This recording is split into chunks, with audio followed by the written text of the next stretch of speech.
Oh wait. Stream chat.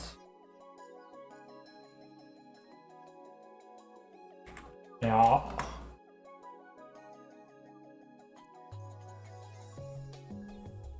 Fix that fucking thing.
Wait a second.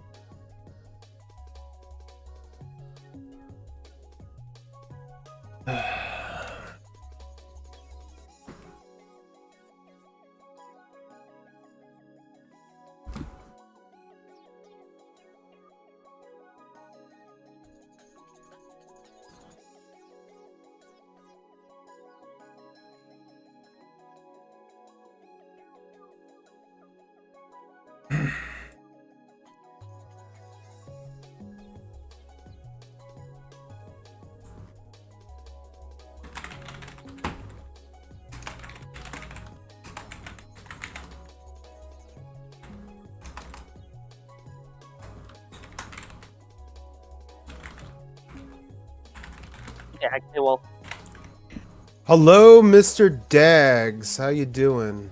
And how's it going, Brent? Doing pretty good. Had a That's nap, good to hear. so I'm not gonna be tired. Yeah, I actually had an okay day at work today. I don't know. I wasn't high. I'm been the whole day sober. I'm clear-minded. I had a really good sleep last night.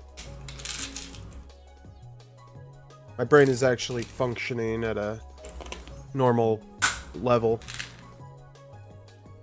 That's good. Was it just low volume or something, or just nobody being an asshole? Nobody being an asshole, and I got a good night's sleep. I guess that was a combination, and low volume. A combination of all three.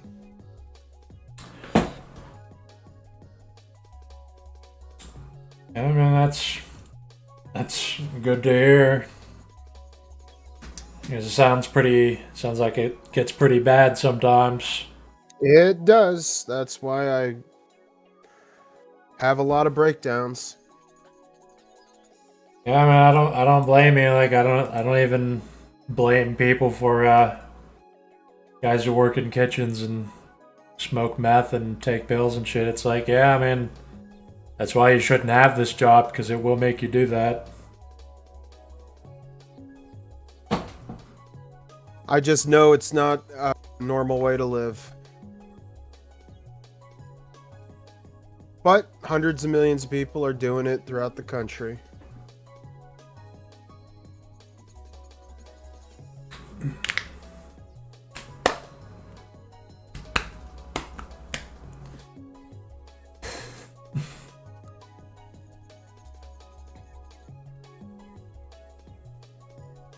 And that was a good discussion we had on your stream. Wasn't expecting the talk with Jackknife and Dismal about philosophy.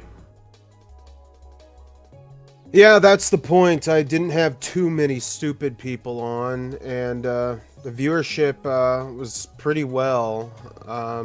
Every time Dagger, not well, not you, you too, Dismal. but every time Dismal comes on, I noticed a increase in viewership. Yeah, like I knew on Celtic Cat's stream last Saturday that it was going to get a lot of views because of Western Decline. Like some people just attract those people. I guess I attract a couple people.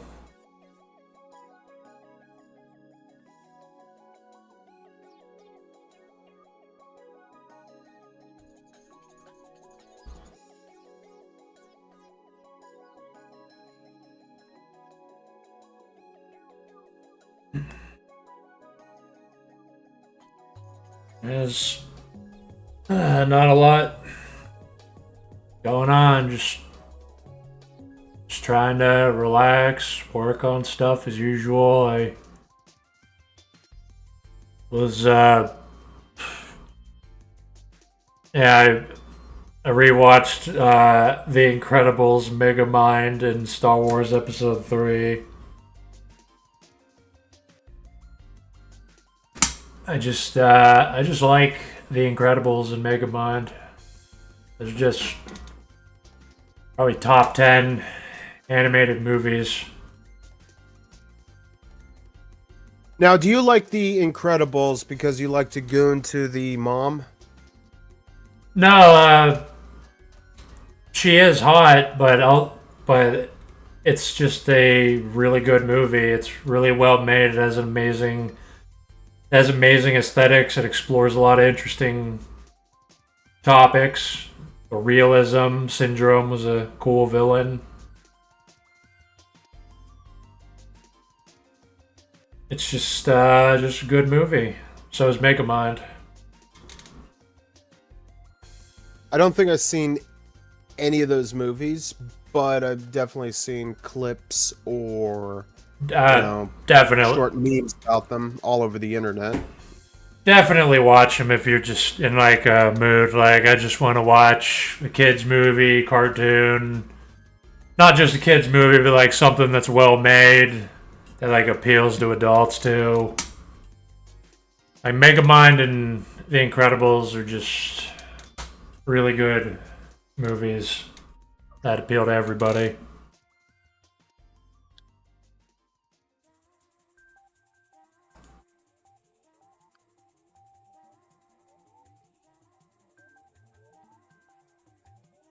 Oh, you're still doing the movie reviews with on Celtic Cat stream? You guys make a pick for the next one? I don't know what's going on with that. I only showed up for Jacob's Ladder because I wanted to talk about it. Hmm.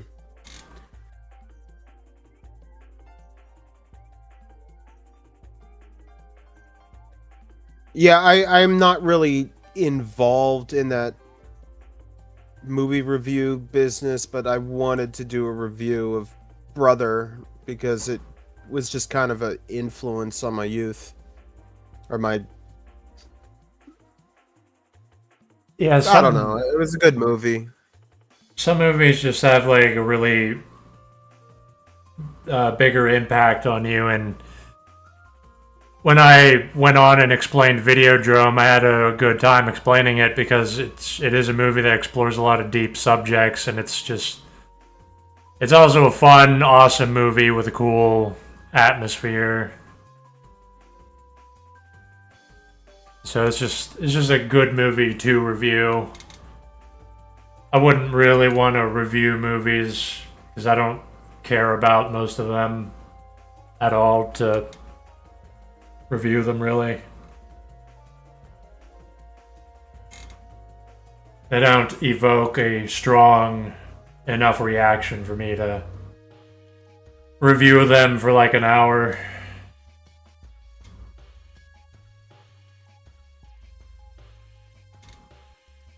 With Videodrome, though, there's a lot of topics. It ties into a lot of things, like how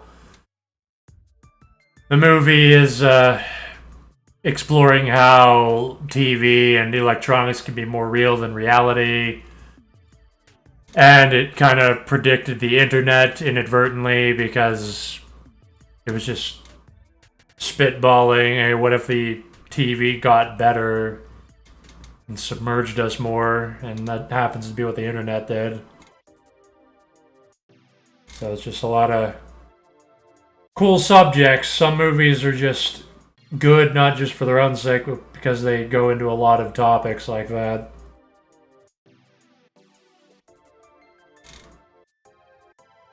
I wouldn't be able to review Megamind even though I like it.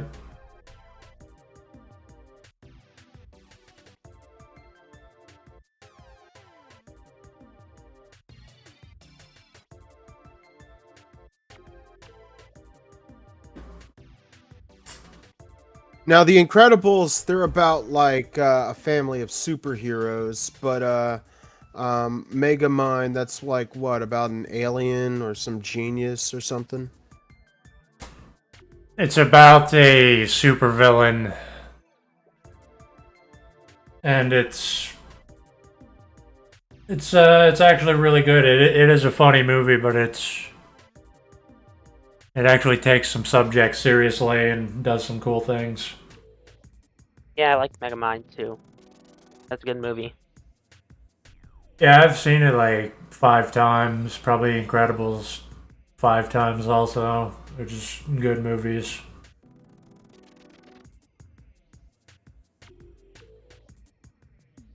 It's like Toy Story 1, 2, and 3. I rewatch that every couple of years. Last night I was, well, not last night, but yesterday I was streaming a new game that I had in my Steam collection for a few years now. FBI, what was it called? It was called Puzzle Agent. And it was like a FBI agent going to some rural town in Minnesota trying to solve puzzles and discover these evil gnomes that are coming to life and doing all kinds of bad things around the town. Is it fun? It's fun. It has kind of the slapstick comedy that you would see on it kind of plays like an Adult Swim cartoon almost, but it's like a cartoon, but you play and you do puzzles in it.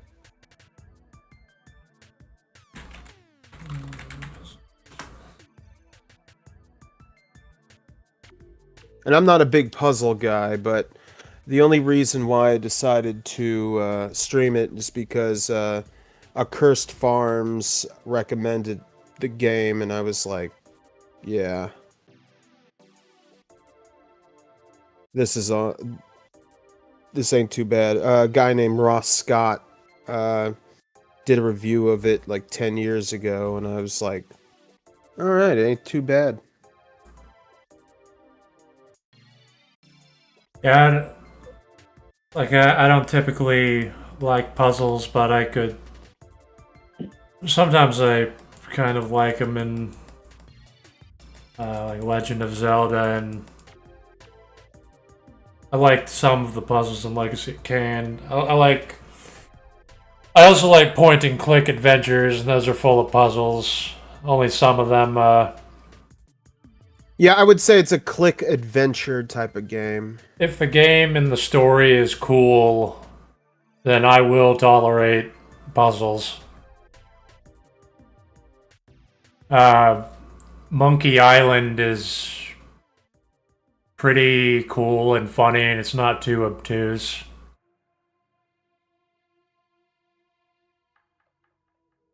Monkey Island. And Monkey Island's like an OG point-and-click puzzle game from the, I think, Super Nintendo era, maybe NES. I don't know if it was 8-bit or... Is it called the Secret of Monkey Island? Or the Curse of Monkey Island? I think so, whatever the first game is. Second game might also be... There's a DLC Good. for Sea of Thieves called The Legend of Monkey Island. Yeah, it's an infamous game. It influenced a lot of things, like a lot of Flash games in the 2000s, like on Newgrounds and stuff, were inspired by Monkey Island. They didn't execute it as well, but they were inspired by it. Those Flash games, those Flash games in King's Quest, those are like the terrible point and clicks where it just sucks. The puzzles make no fucking sense. There's no way you would know things. There's traps. Like in King's Quest, throughout the series, they do shit like you'll be like a dead man walking where you ruined something and the game doesn't tell you, and you'll sink like 3 hours into the game just to find out the game is now impossible to win as of 3 hours ago. So I would avoid King's Quest. I would recommend watching the Retsupre videos where they make fun of King's Quest. I guess all of them. I think King's Quest 4 and 5. Whichever one has Alexander and King Graham in their own games. Those games suck. They look cool, they look amazing, and they're mirthful and stuff, but they suck to play.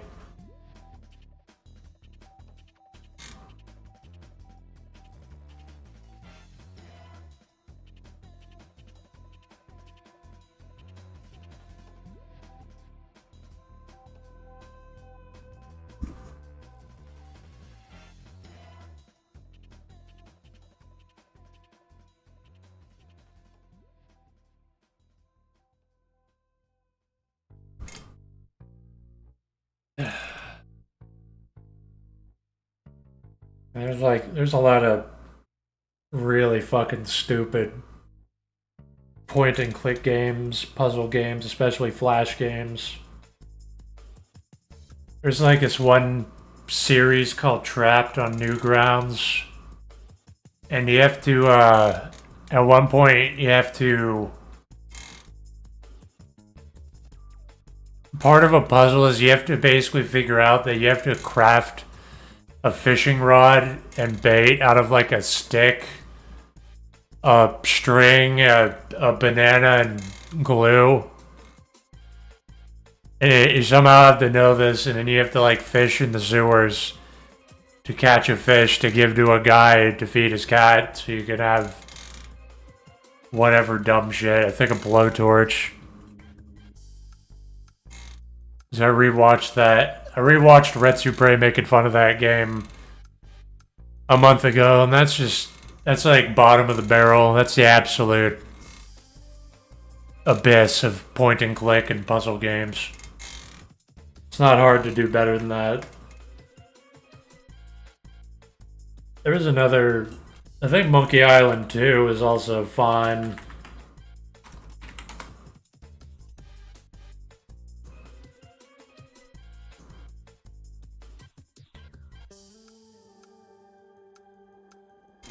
I was watching a friend like 2 years ago play one of the Monkey Island games, and it was funny. I couldn't tell which one it was. It might have been a remake or something, but it's a funny game. Like, it's cartoony. It's like it does things that are serious, but it does it in like a toony way, and it's funny, but it also feels like, oh, I'm walking around in a pirate town and there's pirates everywhere. This is pretty cool.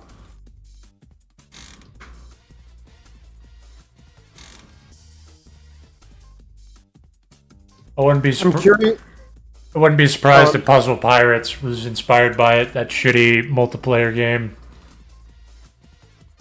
I'm curious to play Sea of Thieves. Speaking of pirates. I'll play with you, Wolf, but it's the community is extremely toxic. That's part of the reason I stopped playing, actually. Yeah, I noticed a lot of oddballs that I'm internet friends with, like you guys, that are big fans of Sea of Thieves. People have tried to get me to play it all the time, but I was never that interested. I know how it could be fun. I just didn't have an interest in it. Plus, you need friends to play with. Especially, like, if you at least have another guy, you can share a ship with random retards on the internet. Because you can at least outnumber them.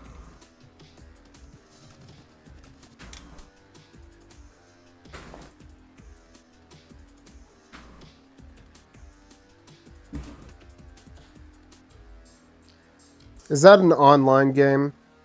Sea of Thieves? I don't know much about it. Yeah, it's entirely multiplayer. It's people on boats shooting each other. I think there's NPC bots, but it is a multiplayer game.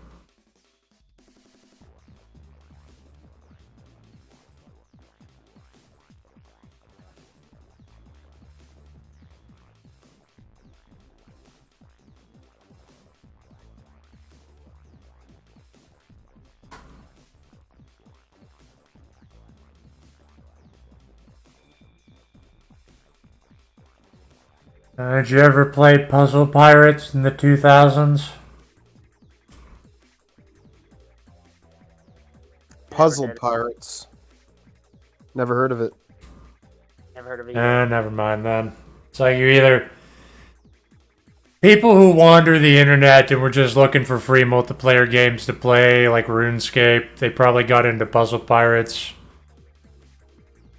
It's not worth getting into. You gotta pay real money to actually do shit. But I just liked the pirate... It was like an MMO pirate game. Where you like walk around towns and you can join ship crews.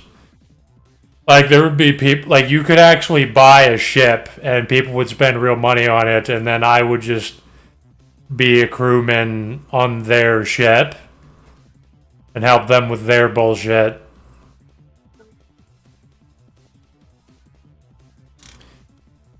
And it honestly kind of sucked, but I mean, it was also pretty cool. It looked great. And it was such a... I tried to make the game work without paying real money for it. And it's a massive, painful grind on purpose. Obviously, because they want you to spend money. Yeah. Like, I think I was almost saving up money to buy the most basic, tiny ship that would still take weeks to get without paying real money. Whereas if you wanted to buy like a ship of the line or a man o' war, would actually be impossible. The number is so large that you would never reach it.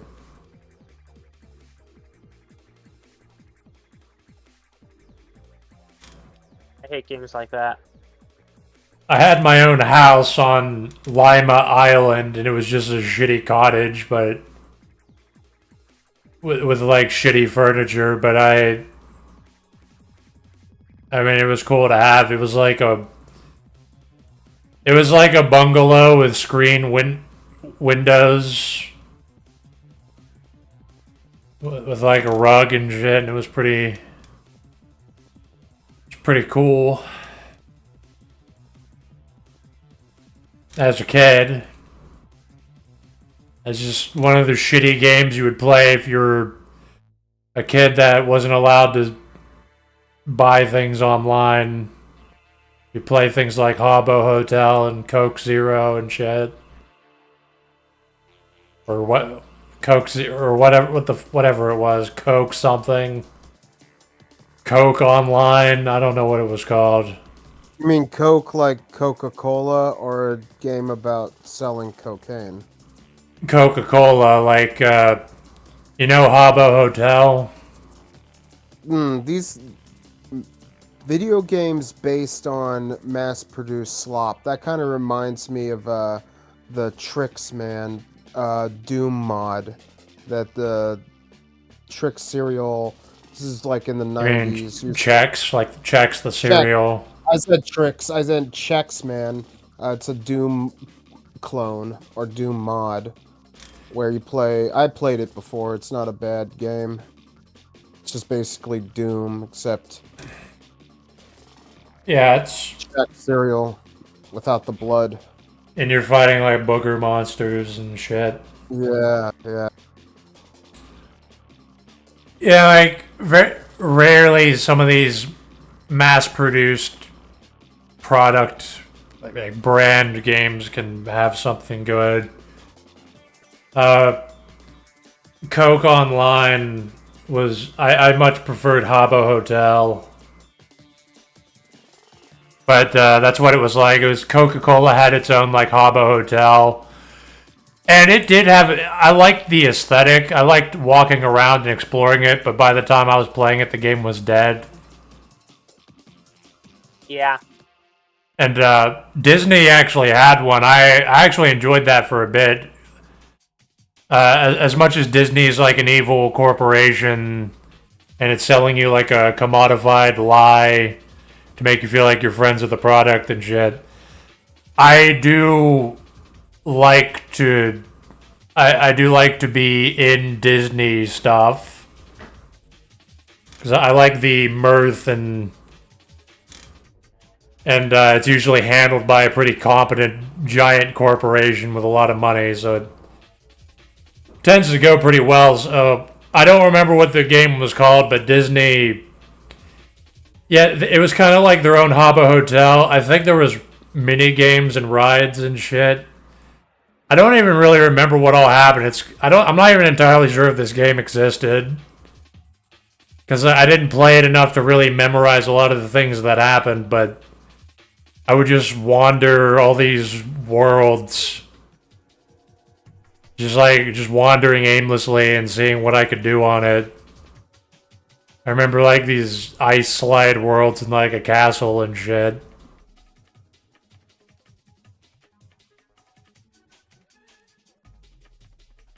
It was just cool. Like, even if you were like as a kid playing all these free online games, it sucked to not have money and being restricted to the free aspects of these games or free games. Like, that sucked, but it was cool to just go into random games and explore their worlds and then move on to the next one. Because there was just a lot of these games. And they were all like multiplayer online.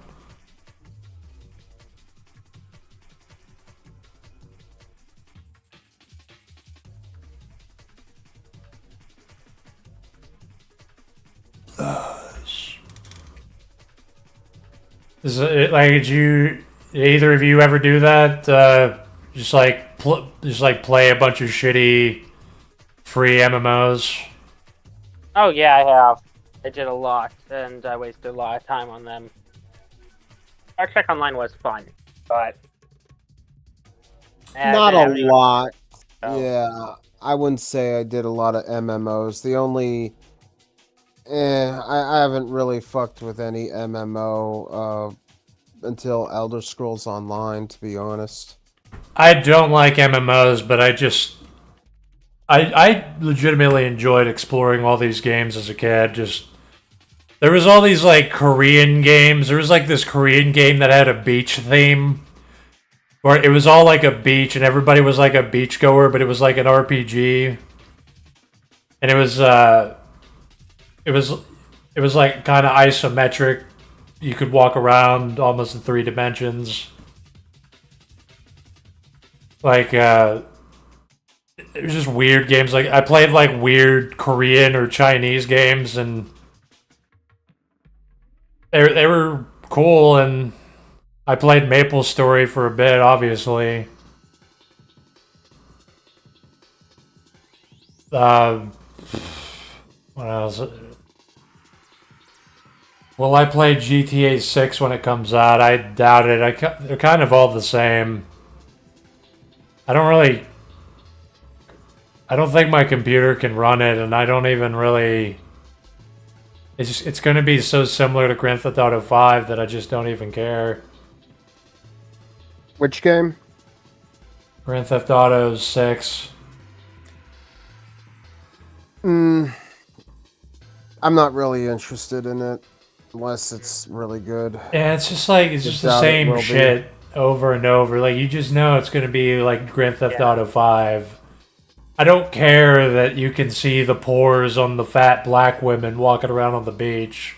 I don't care about hunting crocodiles. I don't care about getting a shark card so I can compete with a guy on a flying spaceship motorcycle with missiles. Exactly. That's it's fucking. I hate that. They made that fucking game for a power trip. They just turned it all into fucking an assembly line, soulless cash shop where you just don't even care. Buy upgrades, buy DLC. We need it to make money. The amount of time I fucking put into GTA 5 online just to get something nice is fucking insane, and I stopped playing it. That's how I feel when I play Elder Scrolls Online. I mean, I love Elder Scrolls. I definitely put in over 600 hours into Elder Scrolls Online. I never paid for the subscription. I think I paid for like crowns like several years ago, but that was on an old account, and that was like what, $10, $20 for an upgrade of armor or whatever. Right. And it was just like, this is just a money pit scam. So I don't really spend much on video games unless it's like something I really want to play, and I have people giving good reviews about it. I've seen gameplay of it, and it looks like I can enjoy that, and it's as cheap as a sandwich on Steam. So I only buy a game that's as cheap as a sandwich. Nowadays, a sandwich costs like fucking $14, depends on where you go, but you guys know what I mean. Yeah. I'm poor, and I don't want to be wasting my money on games that I'm never going to play. Oni said, I think I know what game you're talking about. I think when I was talking about the Disney game, he said AVGN reviewed it. That's definitely not any of the multiplayer games I was talking about.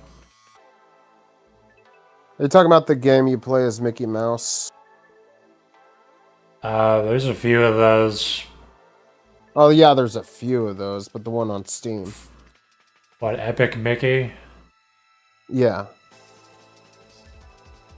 I don't remember him reviewing that, but I mean that game looks alright. That's not what I was talking about. I was talking about some multiplayer Habbo Hotel kind of Disney game from the 2000s. I was just talking about free multiplayer games. I'm talking about like Maple Story, Habbo, Coke Online, Ragnarok. I played Gaia Online for a bit. Toontown? No, not Toontown, but I did play that one. I actually revisited that. I was playing that like a year ago or something.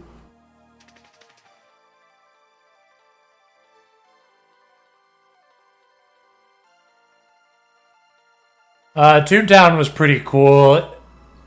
It definitely blew my mind playing that. That was something I did enjoy playing.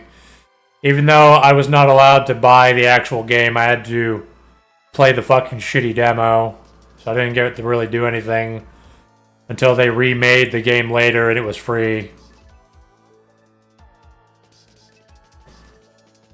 Like, I had to steal my mom's credit card to get membership on RuneScape, and I am glad that I did that, because that was 1 year of, like, amazing experience.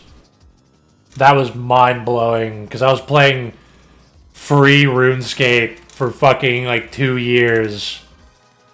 And then I finally got to venture beyond Valador over the Ice Wolf Mountain and went to the troll place and went to that fucking fishing village where I saw a dude just drinking like a barrel of rum. I was like, oh, that was amazing. That was an amazing experience. That was actually worth it. When you play a game that you really, really like, it becomes heaven sent. Yeah, I've played Kingdom Hearts. Somebody asked. I was playing it. I played it obviously when it came out. I was replaying it on my stream for a bit. Yeah, I was about to say you streamed that. Same thing with Vea 6. She also streamed Kingdom Hearts. I don't know about the other games, but Kingdom Hearts 1 is really good and fun. It's well made. It's not buggy. It actually works. Authoritarian says he's been addicted to Stellaris. Oh yeah, I was gonna ask about that, but I forgot. He might have. I think he's one of the people I convinced to play it because I remember telling him that on your stream, Wolf. I was like, if you just want to throw away a month of your life and just get addicted to something, you should just play it. You should start playing Stellaris, and you can just download it for free with all the DLCs. That will take a month of your life away. So will Kenshi. These games are autist traps. Kenshi, I would watch a little bit of streams by this Australian guy, Wilburger. Have you heard of him? No, I know it's pretty popular. I know how the streams generally go. You're not the first person to tell me, like, oh yeah, Kenshi seems cool. I only saw videos of it. It's like, yeah, you just get fucked up, but like, you generally, as long as you don't lose to an animal, if you lose to a human, you will generally stay alive and you can keep progressing. I constantly see it on sale on my wish list on Steam, and I just always think about, should I buy it? But it's like, I don't want to play it and just be disappointed with it, but at the same time, it looks relatively cool, but I would get sick of it after a little bit.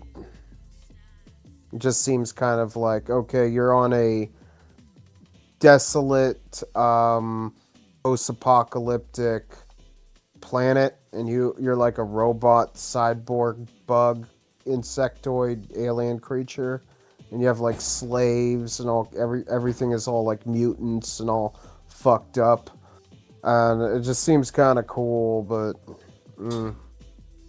kind of like a Fallout-ish Baldur's Gate almost.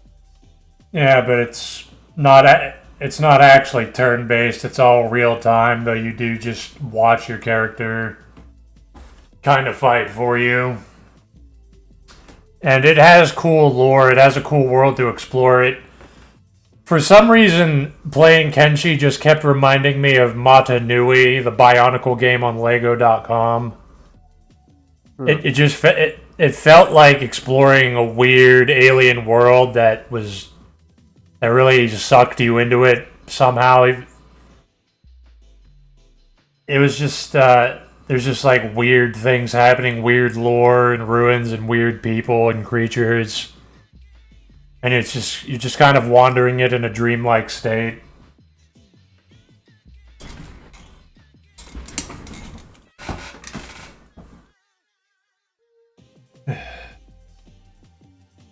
Kenshi, I would recommend that. That appeals to people that like Fallout and Mountain Blade. I like Mountain Blade. I used to like it. I kind of got bored of it with Bannerlord. Bannerlord is a little bit much, honestly. Not to invite other people onto your stream, Dags, but Yeah, I know Authoritarian Authoritarian. He can come on. I know who he is. He can yeah. come on. I'm not sure if he's part of your server though. No, he doesn't look like it.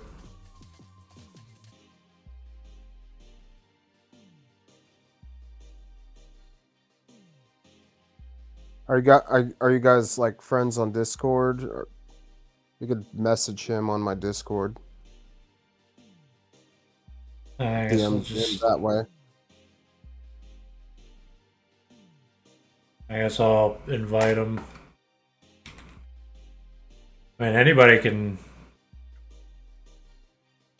I don't think we are friends. I mean, you can just invite him, whatever. Yeah, I don't have the ability to do that though because I'm not like a mod. Unless you Wait, mod me. not. I don't think You so. are a mod. You have the ability to ban people and shit. Yeah, but I can't like invite people. Oh, that's Or hold on, weird. maybe I can. Let me see if I can. Invite. There you go. I invited him. I was thinking of the stream chat. I needed to use the actual invite to server.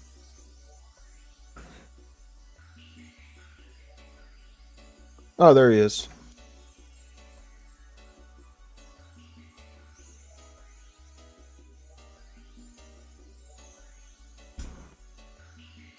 Yeah,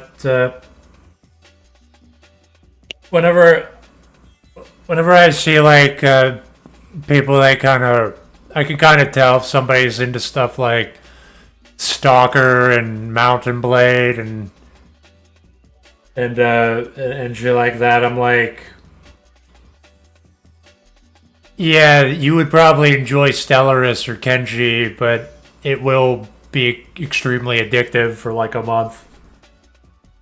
The Vireness too. Like Fallout and stuff. Yeah, Fallout is easily addictive. Fallout 1 I enjoyed a lot more than Fallout 2, which a lot of other people say. That's also pretty common consensus, is right? Fallout 1 was like gritty and serious. And so is New Vegas pretty much. And then 2, it's just kind of deviated a bit too much and got a bit too silly. I was playing through 2 and I kind of got bored of it by the time I got to San Francisco.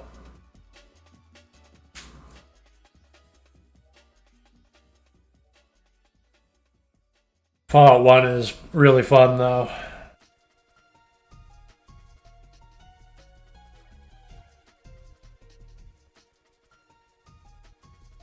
It's not even like Fallout is hard either, or any RPG game. You can just min-max. You just min-max your stats. Vampire the Masquerade Bloodlines is so goddamn easy if you just go like, I'm just gonna focus on like, I'm gonna go all in on like being a gun character. And then yeah, the game's really fucking easy.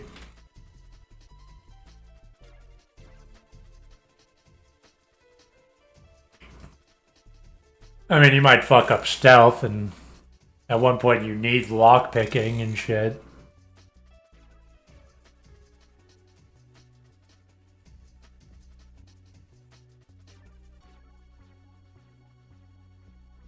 Playing Stalker, Gamma.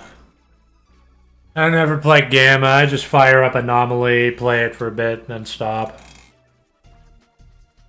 I don't even know if I ever fixed the...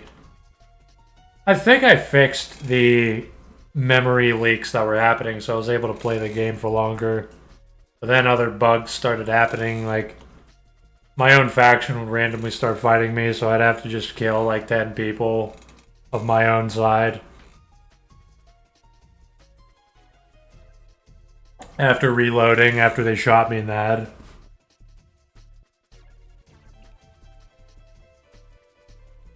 I've never played Stalker. How is it, Dags and Authoritarian? It's Oh, go ahead. Sorry. it's awesome. I mean, you can tell them. Yeah. Oh, I haven't. I mean, I just got into it because I was talking to the German guy, and he recommended. Hell Knight? Are you talking yeah, about Hell the guy? Knight. Yeah. Okay. Yeah, Yeah. we've been talking. That guy is, out there. Yeah, He does his speed, and then he goes into my streams and just like can try to understand him through his thick German accent. He's hard to understand sometimes, though. But he cool on occasion. A little bit, Sometimes I think the drugs make him a little bit out there. Yeah, me and him. Well, we talked about how with autism, people with autism have to take drugs or alcohol to interact with people or with society. And even other autists that I spoke to are also, they drink, they do some drugs. It helps That's even to just have the placebo of having that plausible deniability of like saying I'm drunk so I can fuck things up. Yeah, exactly. Yep. It's sort of that, it gets rid of that barrier. And yeah, I mean, exactly. It's like, oh, I did something stupid or I fucked up. So it's an easier excuse, I mean, I think with autists, we're more incompetent socially. At least with me, I'm very incompetent. So it's an easier excuse or an easier way out if you fuck up. I wish I could blame shit on fucking up. Like drinking or something. I wouldn't recommend drinking. I've definitely cut down on my drinking.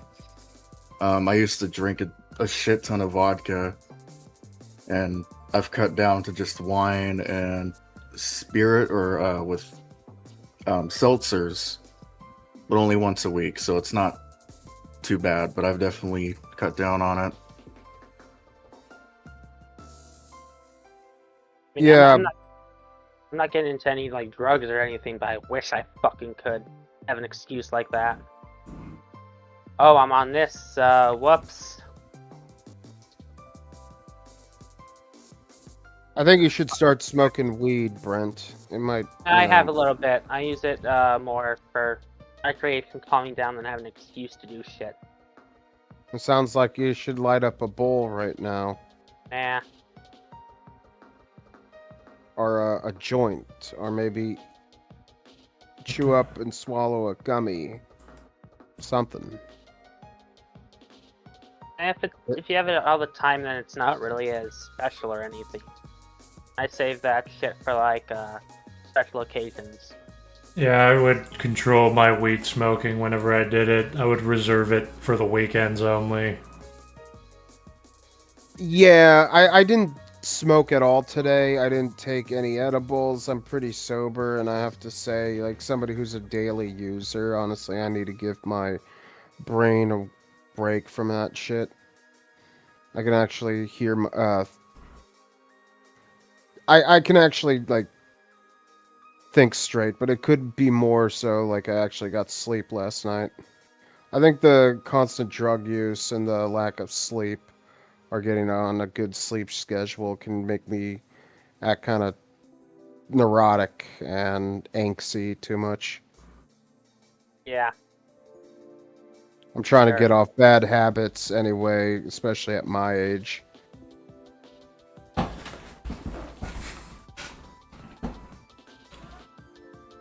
If it was possible, if Like if I was getting neat bucks or somebody was just giving me alcohol, I probably would like drink a bit of it once in a while. Yeah, with the neat life, it does. It can damage you. I mean, you have all this time in the world, and it's kind of just. It can be bad sometimes. If you can't control yourself in general, like even if you're a wage cock and you end up drinking every day or smoking weed every day, it fucks you up.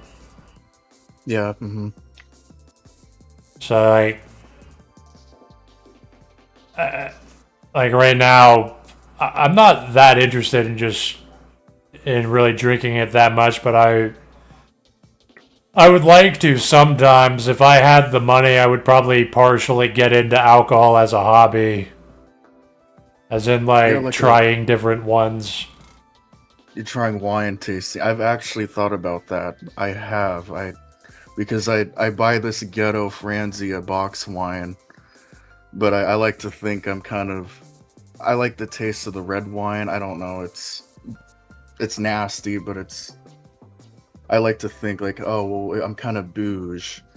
I'm just tasting red wine, or make it kind of classy, like you're not a drunk slob, but make it look like you're a bouge, classy wine taster. Guess people would probably respect you more. Yeah. If you do that. Yeah, like I used to drink wine and feel kind of fancy for doing it, but now I would just do it for my own sake. I mean, I guess like the idea of doing it would be cool too, but I do genuinely just want to just indulge in alcohol and explore it. Because there's a lot of alcohol I haven't drank, and you can also explore mixed drinks because I'm curious about certain mixtures and how they would taste. Yeah, well, my favorite mixture it's called a Moscow Mule. You get a copper cup and a big ice cube, right? And you get vodka and cranberry juice and a slice of lime, and you just pour in vodka, cranberry juice with the ice cube and some lime in it. It's delicious. Have you ever had what's? I'm sorry. You go ahead. I was gonna ask about a drink. Well, I thought a Moscow Mule was like vodka and milk and ice, or maybe I'm thinking of something else. Or White Russian. Maybe that's a different. I don't know. Yeah, I think that's White Russian. I think. Mm.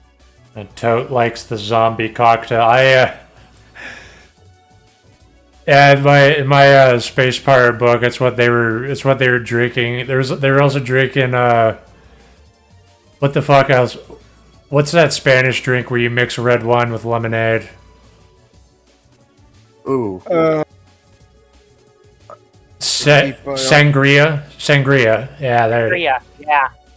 Yeah, sangria is that probably tastes good. You guys ever have a Bloody Mary? I love Bloody Marys. It's like tomato juice and liquor. It's awesome. I don't know what type of liquor though. I think vodka.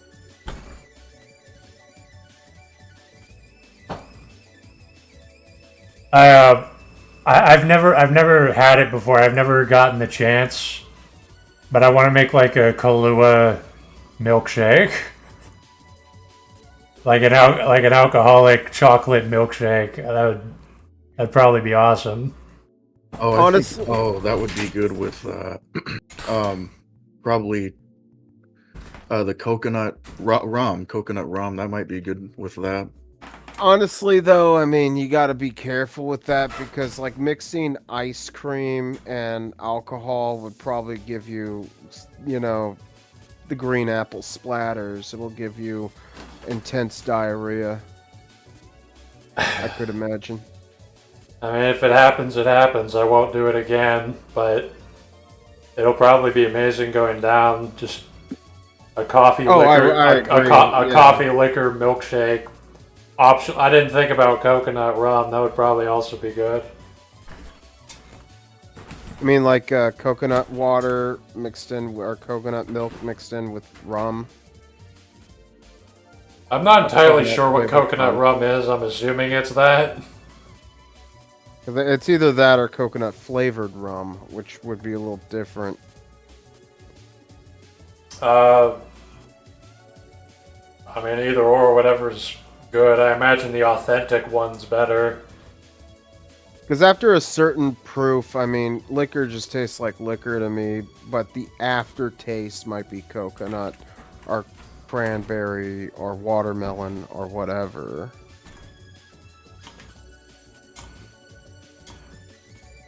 Yeah, so it's just... Yeah, it's flavored rum. I was wondering if it could be like wine or liquor where you... Did you know that they make... I learned about it from Squidbillies a while ago. They make... There's pine cone liquor. You can distill pine cones into liquor, and it's probably not good.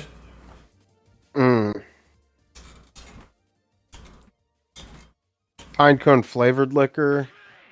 As Like it liquor like with liquor pine made cones. liquor made from pine cones, like distilled, like how you can make wine pretty much out of any fruit. Or vodka comes from potatoes. I get you now. But I'm still trying to figure out how they would make liquor out of it. I wouldn't want it, but it's the concept of it is hilarious. That like if you were so impoverished in the middle of fucking nowhere, living in the Yeah, I was about to boonies, say, and you sounds like moonshine type of stuff. like Yeah, it's moonshine. because that's what they do in the Squidbillies. Like they eat bugs. Like they whenever the one of the four horsemen shows up to announce the end of the world, he makes it. They have like this pump, this like pump faucet. He makes blood come out of that, and then they get excited and like dunk their heads under it, drinking the blood because they just want the nourishment. Chris Surface says, have you ever had Guinness beer? It's like, Guinness was probably like my favorite beer, honestly. Because with a Guinness, it takes a while for you to actually finish it. Rather than a light beer, which is just runs real fast through you. Like a darker beer, I mean, I know it's like drinking motor oil, but it's like, it's just you drink it slower.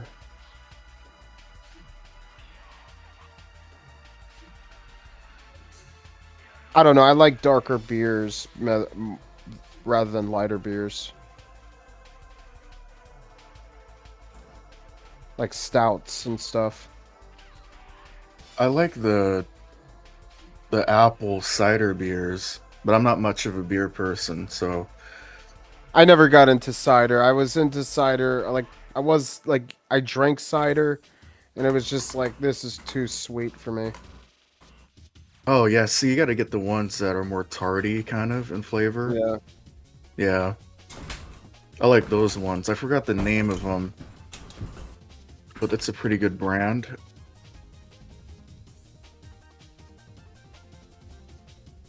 I don't drink like I used to. Like nowadays, I drink like maybe 2 to 4 beers at a bar, and then leave. And I probably go to a bar once a month. Yeah, bars is scary. I don't know. I don't really. I've Not scary for me, but I'm like used to it. I used to hang out in biker bars all the time, and I would constantly see fights, and I would have other people fight me on it, like rare occasions. But most of the time, if not like almost 100% of the time, nobody really fucks with me anyway. I had a couple of bad incidences, but mainly if people leave me the hell alone. Depends on where you go, though. I don't Yeah, even have that depending. option. All the bars here are closing. They're closing down. There's no business. People can't afford to drink. And everybody gets harassed by the cops because we live in a dystopia where, like, as society declines, it becomes more totalitarian.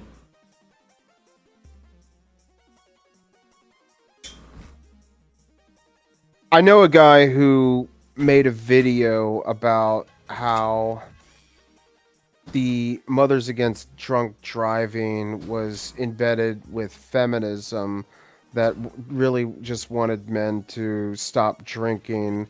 On top of that, they wanted to like shut down the bars because they viewed them as like a negative in our society. But I don't know. It was just to get like, a lot of these bars are in like locations which don't have sidewalks and are not like easily able for people to go to without Ubering or a designated driver. And so it's like anybody who drives there, drinks, and then leaves, the cops end up harassing those patrons, which gives them less of a will to go out to the bar. So a lot of the bars end up losing money, less Yeah, customers.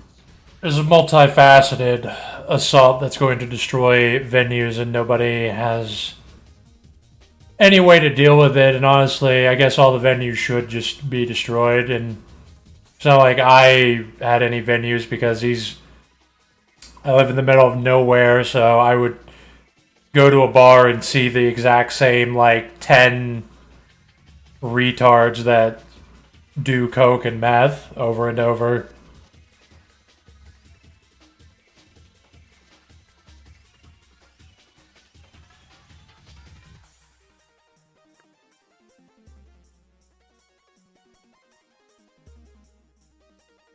Gerbert Johnson. I don't know who that is.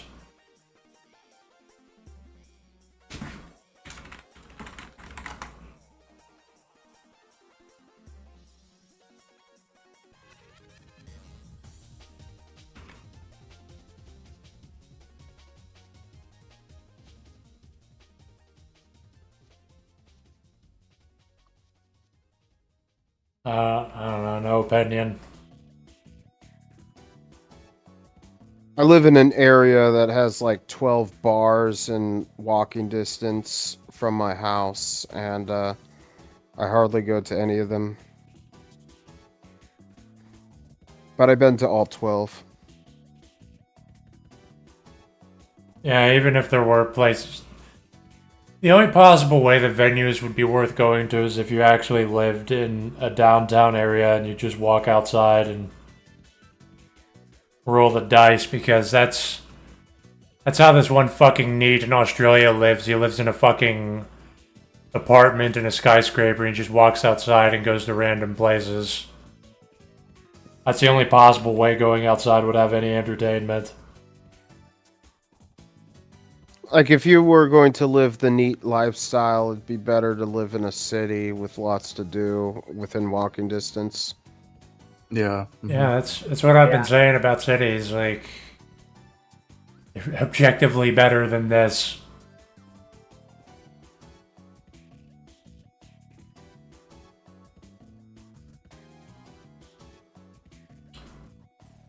The only thing that's appealing for somebody to live in a rural area, if they are complete isolationist Ted Kaczynski types, or they have families. Well, those people wouldn't even live where I live. They would live actually in the middle of nowhere, not in a fucking stretch of a bunch of boomer properties and fenced off areas. It's just shit.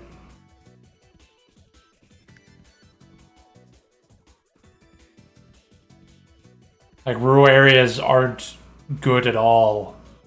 Like, there's nothing good about it. You don't even have the advantages of living in the wilderness, because you're still surrounded by retards that you're more reliant on, and they gossip about each other. That's all the fucking Facebook community is people just like crying at each other, whining, gossiping. This guy's a pedophile, that guy's a pedophile, this guy does meth. And they're all right, I bet, but I just don't even care. I would rather live in the hood where I could be looking at a guy who would be dead and replaced by next month.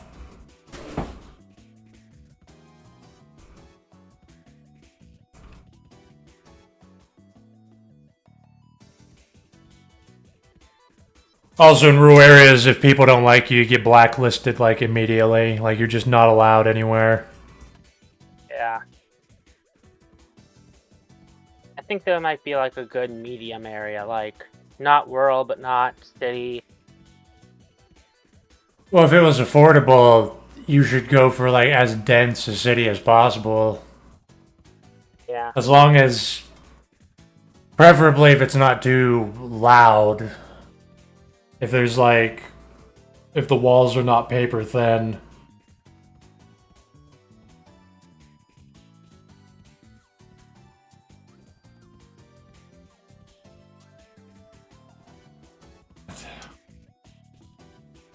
I remember when Magic Man banned me from Catstream for joking that Native Americans should take back North America. I'm drunk. Go fuck yourself, Magic Man. Fuck you.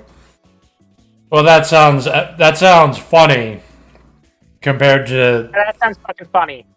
That sounds funny compared to why we've had to ban other people. Yeah. Like, other people are getting banned for really, really bad shit. That just sounds like dumb shit I can't even take seriously. I can't take it seriously either. I'll let them take it back if they fucking make Wi-Fi in the area and there's better fucking roads than just a one-way fucking highway. It's annoying. Then maybe I'd consider it. You get all your casinos here, we get good roads, fine. It's a good deal. I would like to be a Native American if I get neat bucks. And then I'll just have a computer and drink liquor.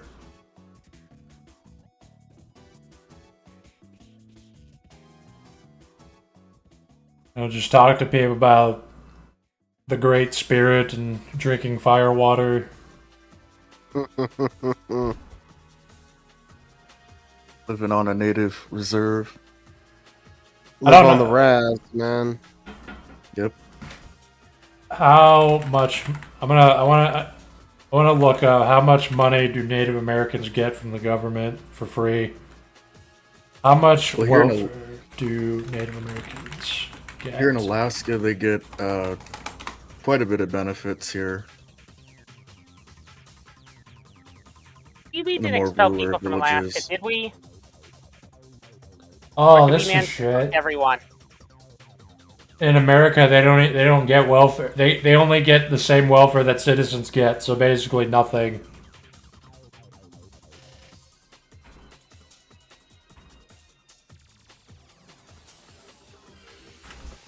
Yeah, a lot of reserves are very impoverished. So you just live in the middle of nowhere on a fucking barren desert where the United States government forced you to be centuries ago, where there's literally nothing you can do except fester in poverty. You don't even get a check from the government. What the fuck are you even supposed to do?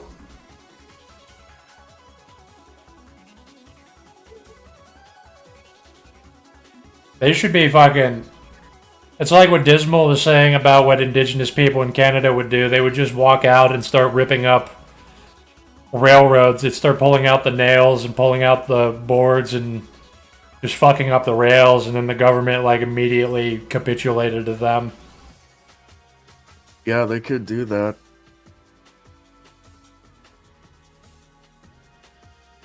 Wow, America sucks in every way. Yeah, it does. It does. It's only good if you're like a billionaire pedophile. Otherwise, you're Yep. like you're just a slave. Did you see those? You know, the World Cup. You see all these, all Europeans. You know, everyone's like, "Oh, America is so awesome!" Whoa, you know. I feel like all this is manufactured, or they're all getting paid. What European is saying that? I've never in. I at don't least, even know. Oh, And then- he's talking about the ones that are coming from like where like for the World Cup or something. Yeah, for the World Cup. Yeah, nah, they're just experiencing the luxury items because they're here. They're not experiencing America as a whole. They don't have to deal with fucking Trump all goddamn day, and the whole fucking year of this bullshit.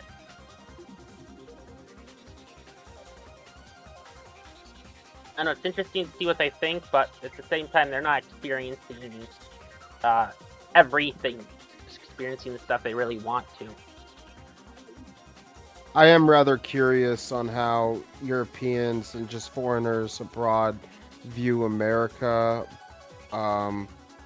Most of it, like politically, it's negative. I would imagine so, but in terms of like, I heard both positive and negative of, oh, I wonder what it's like to live in the United States of America, and a lot of them say, oh, it must be absolutely a lot better than where they are, or some people say it's, oh, it sucks. I get confused. I don't know, though. Like, I warn foreigners, especially Europeans, not to come here, though. Yeah, I'll warn them not to move here if they want to come here for, I don't know, food or shit, fine. Don't fucking come here to live. I mean, like, tourism is okay, Yeah, but don't live tourism. here. Tourism, fine. Don't live, please. You're gonna fuck Well, yourself. Do you not want European immigrants or any immigrants at all, Brent? I don't care about immigrants. Come if you want. I don't really give a fuck. Just don't want to fuck you over just because you think this is a good place. I'm not gonna fuck you over and have you deal with Trump the rest of your motherfucking life.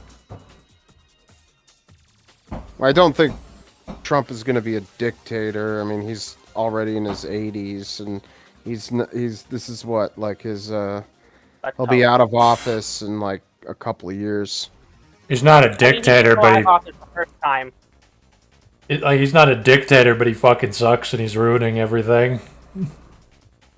Yeah. He just like people, not even just like, obviously he's just constantly manipulating markets and doing random things that actually are him doing insider trading with people, and he's just siphoning billions of dollars from taxpayers nonstop. We spent $1 billion a day fighting Iran just to sign this hilarious peace deal because the oil reserves were about to run out. Like, literally, the oil reserves were literally almost depleted.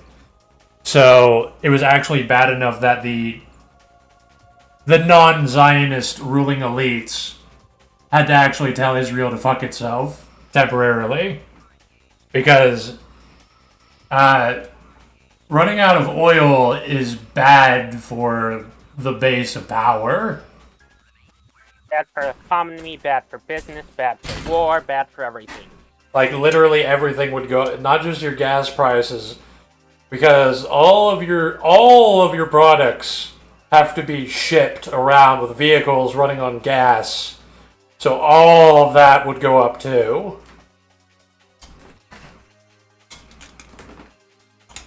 So yeah, like even Israel and the elites aligned with Israel in our own country, even they couldn't push harder than the bottom line, which is the fucking oil reserves.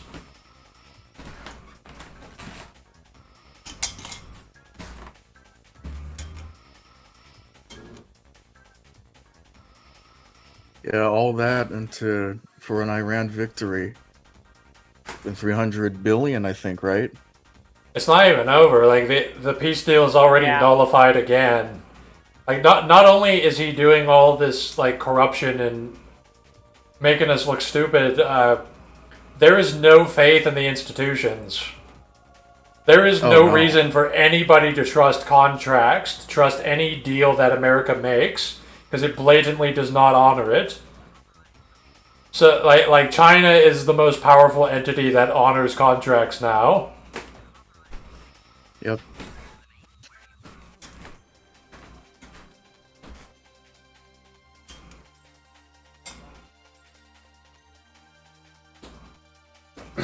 Yeah, because the war will just start up again, and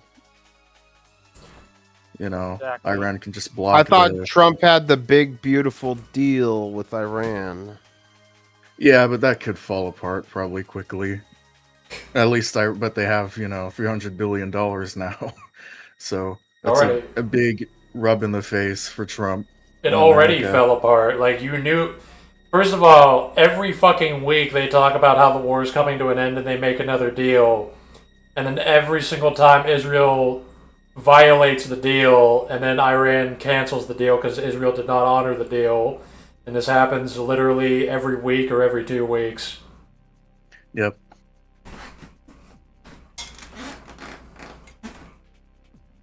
That's all you see in the news now. It's just, it keeps deal, deal, deal, deal, deal. It's And making people talk about 1984 and like we're at war with East Asia now, we're at war with Eurasia now. I mean that literally works on these retards. Literally every week, whenever Trump makes another deal and ends the war again for another week, all the retards are like, "See, Trump ended the war." And then they say that again next week, and then next week, and then next week. Trump didn't end the war. The people who fought it ended it.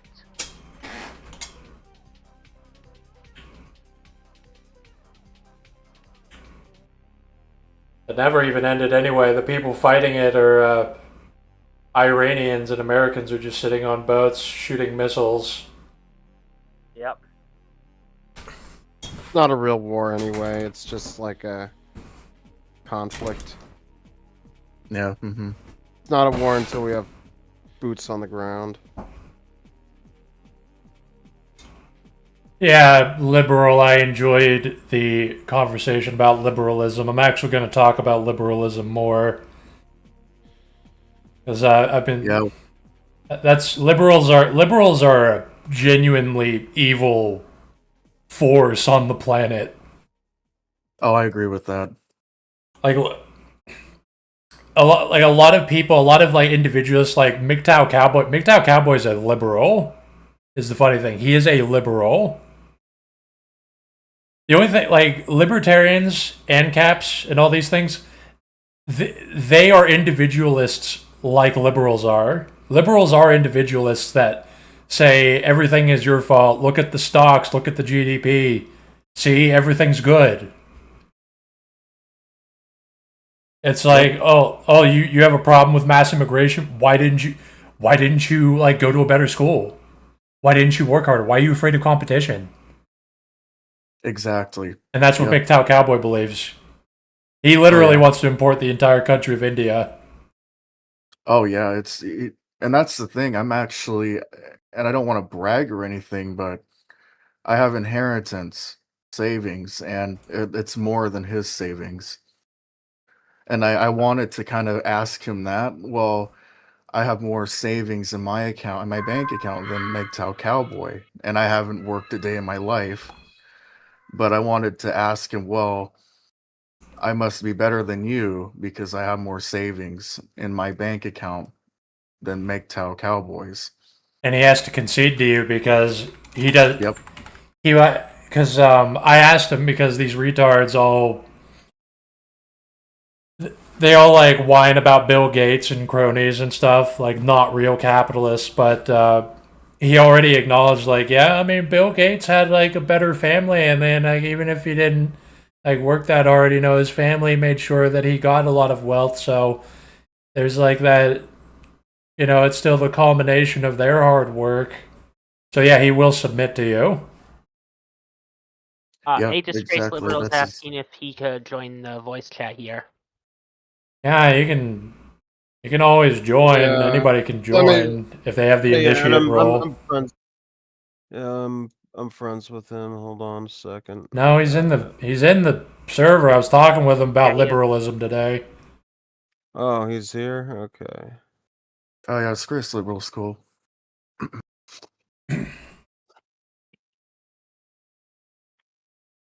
Conservatives are liberals, yes. They are. Conservatives are literally liberals that act a little more racist, but in a kosher way. Yep, exactly. This is why, like, you have, like, the dichotomy of, like, National Socialists, communists, socialists, monarchists, and stuff. All these people hate liberals. Like these, all of these people are right to just destroy the liberal order. Exactly, yep. Everyone can agree on liberals and how destructive they are. And liberals and libertarians and anarchists all get the same. They get the same tombstone.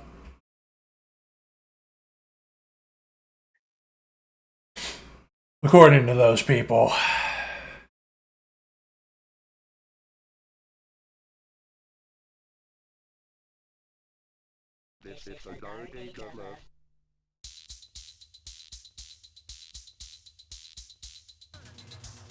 I also enjoyed, before talking about liberalism, I like the conversation where people were talking about Disgraced Liberal and Oni were talking about that, what was it, that platform Maven something that was developed by Palantir that uses Grok to analyze people that might be terrorists or wrong thinkers, and then they get hit by a missile. Well, that's what they're using in Ukraine. They have these Hornet drones that are using AI or the Palantir shit, and they're targeting. They auto. So you just launch them, and they fly around, loiter, and they find targets on their own because they have the AI in them, and they target it. And that's scary. There's all this fear mongering about China's social credit score, and then America is building like this Israeli American tech cartel LLM controlled missile system that blows people up for because a chat bot determined you're a threat. Exactly. Yep. Hello, just making sure. Does my mic work? Yeah. We can hear you loud and clear. Yeah. Got it. Yeah, I mean, to kind of add on, if you look up, there's something called the Canary Project, which is essentially doxing people who are quote-unquote anti-Semitic. So let's say there's a Free Palestine College campus gathering. Someone would take a picture of you there and upload that to the Canary Project and say that you're a Hamas supporter and you want to kill all Zionists to the canaryproject.com or Canary Project. Like, we already have a social credit, or Canary Mission, my bad. We already have a social credit system. Yeah, it's worth mentioning that even though on the surface, liberals claim to be egalitarian individualists, but it's actually, you're an individual that's atomized and dominated under a ruling class that can do whatever it wants with you. And this is literally a culmination of that. That they are just, they're building, they control like media, finance, law, and academia to totally isolate you for wrongthink. Like they all work together to just destroy you for wrongthink. They can blacklist you from the economy. Like they want you to kill yourself if you wrongthink, and then they have plausible deniability. Like, we didn't do anything. He killed himself because it was like a personal problem. He was just, he was just crazy, Oh yeah, and they frame it as a way where they're like, oh, you have freedom of speech, but you don't have freedom of consequence. What does that mean? Does freedom of consequence means I'm allowed to have my life destroyed because of wrongthink? How is that liberal? Where in John Locke's essays does it say I should have my life destroyed for wrongthink? But they omit that. It's just another hypocrisy in their demented system.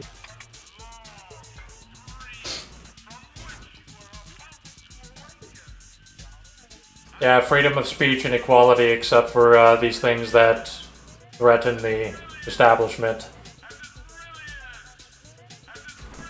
It's not. It's literally. It's not even real. Like, their claims of equality and individualism aren't even real.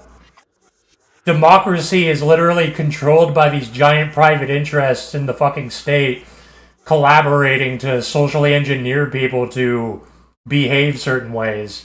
Like, you can't do anything except vote for the liberal or the liberal for all your elections.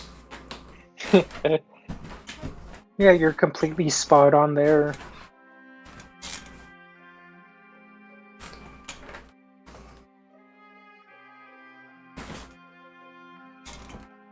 I call it the Epstein Empire. Yeah, I like calling it like Epsteinian capitalism or Epsteinian power brokering. Oh yeah, that's good too.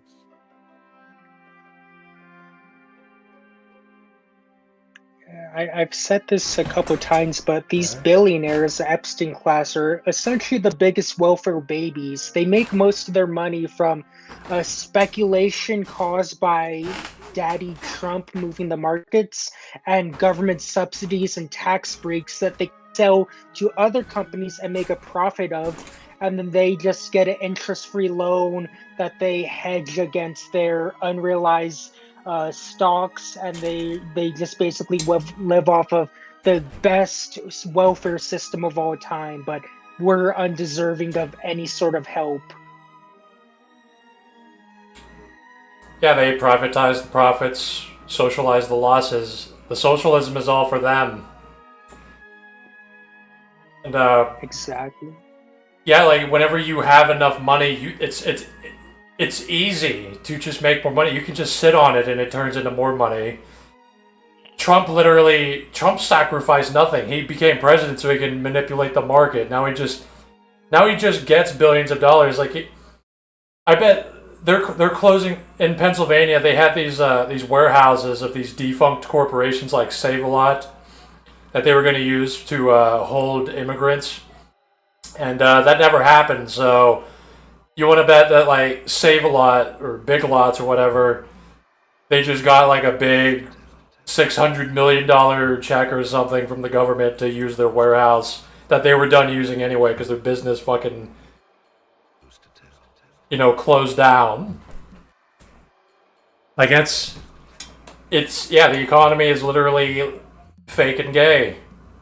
The money's not real. The people that are rich are just like, they're in a position of power where you just become more powerful because you're in a position of power, and that's it. Yeah, they know someone. They actually are neats. Our elites are the actual neats, which is the funny thing. There's literally like low-tier European aristocracy that came to America and has been sitting in like a gated community in Europe or in New England since the 1600s. Like, they've just been sitting there that whole time. And they've just been needing and just casually collecting money and dominating both the local environment and the national environment. Like, you just do nothing. You just sit there and live in your mansion and don't pay taxes, and you just constantly get free money from the government. Yep. I think in a way with normal people, or like a quote-unquote loser, man. I don't want to use loser. I don't like that term. I don't like useless eater, or I think that's a shaming tactic. I don't like those, but maybe kind of low value men, I guess I would say, but I don't want to use that either. But we're kind of, in a sense, if we become neats, we're kind of escaped slaves in a sense. We are. I'm an escaped slave. I'm literally hiding out. Yeah. I'm being sheltered right now. Just trying not to go back to the plantation so I can like grind out some works that I would never be able to do if I was a wage cock working over 60 hours a week. exactly.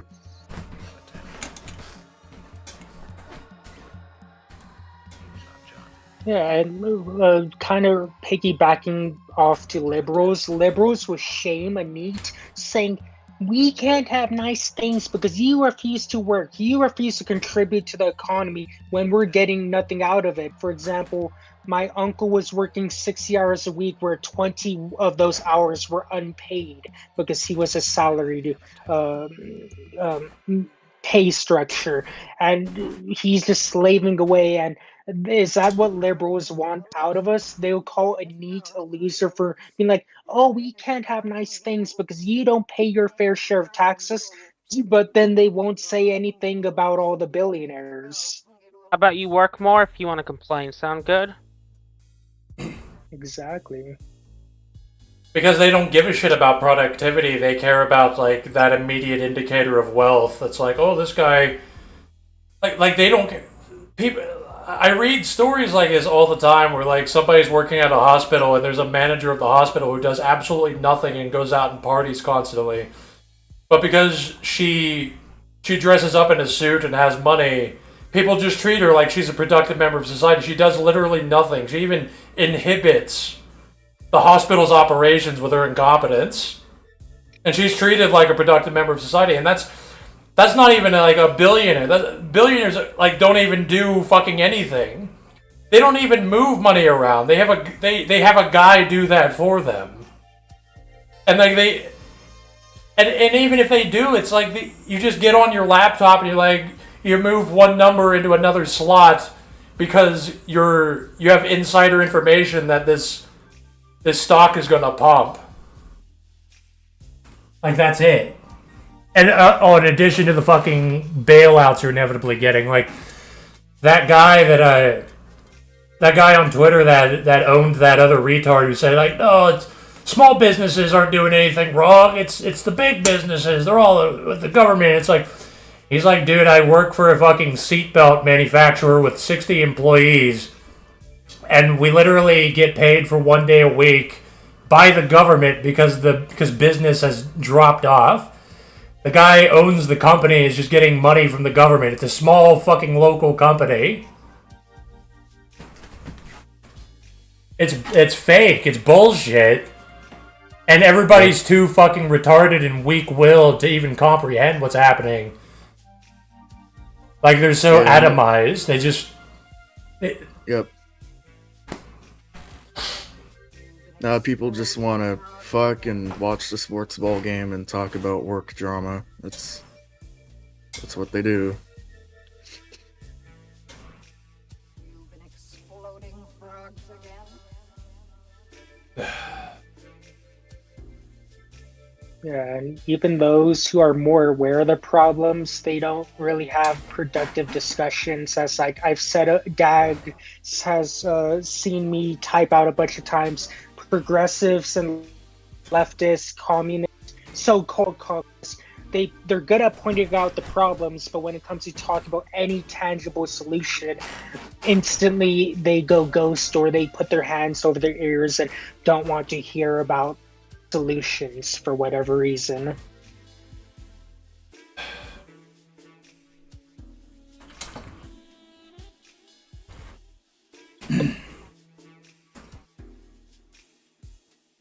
Exactly, progressives are fucking complicit in it.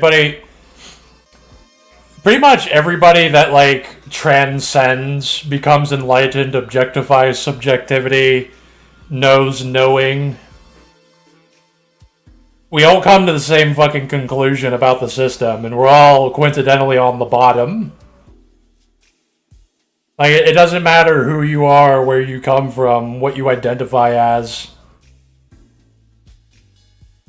We all come to the same fucking conclusion that, like, this is just like a fake and gay slave empire where there's just gross amounts of money going to these people that contribute nothing to society, and they're being worshipped by the retarded masses that are so busy, stressed, and depressed and stupid that all they can do is download opinions off their phones that are controlled by those fucking parasites.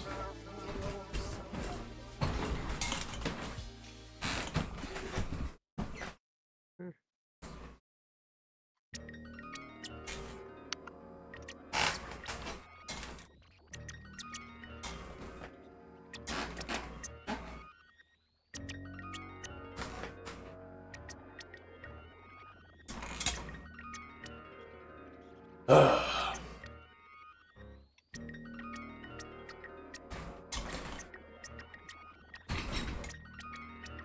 that's what I've been feeling all week, just reading and shit and just getting pissed off. I can't blame you. If you need anyone to steel man or play devil's advocate for liberal talking points, you're talking to the former liberal who now hates everything about liberalism, but I used to champion that. I used to be one of those people who would tell you that the system's not broken, you just need to work better in the system, you just need to move where the jobs are at, you just need to reskill. I had a giant blind spot seeing all the inefficiencies, how this system has no upward mobility despite claiming to, just because I believed in the supply and demand, aggregate supply and demand, and real GDP and Philip Curve's chart about, oh, all you need to do is just fix interest rates and that'll make life better for everyone. I used to be that person. So I know their arguments by heart and I could steel man that and I could shoot it down. It's disgusting. They try to use math to justify suffering. Yeah, like I was telling you, liberals will tell you how great it was we destroyed the Aztec Empire and stopped human sacrifice, and now we can sacrifice humans to the GDP and stocks.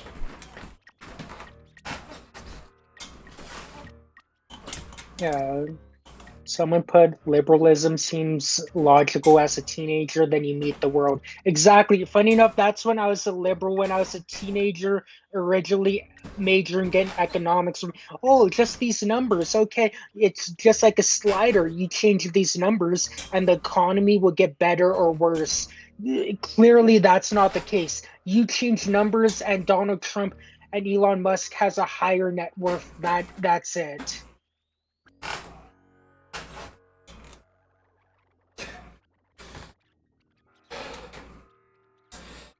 Yeah, and like the effort, the nuance and the effort and the intelligence it takes to ascend beyond these basic platitudes that people will regurgitate for their entire lives. It's so rare that you can't even expect other people to do that. Like, there has to actually... Society can only be ruled by an extremely tiny minority of people that have just, like, seen the limits of everything. Like, you just... Like, it's just so... It's so unreasonable to even expect people to move beyond, like, oh, you think things are bad, then why is the GDP up?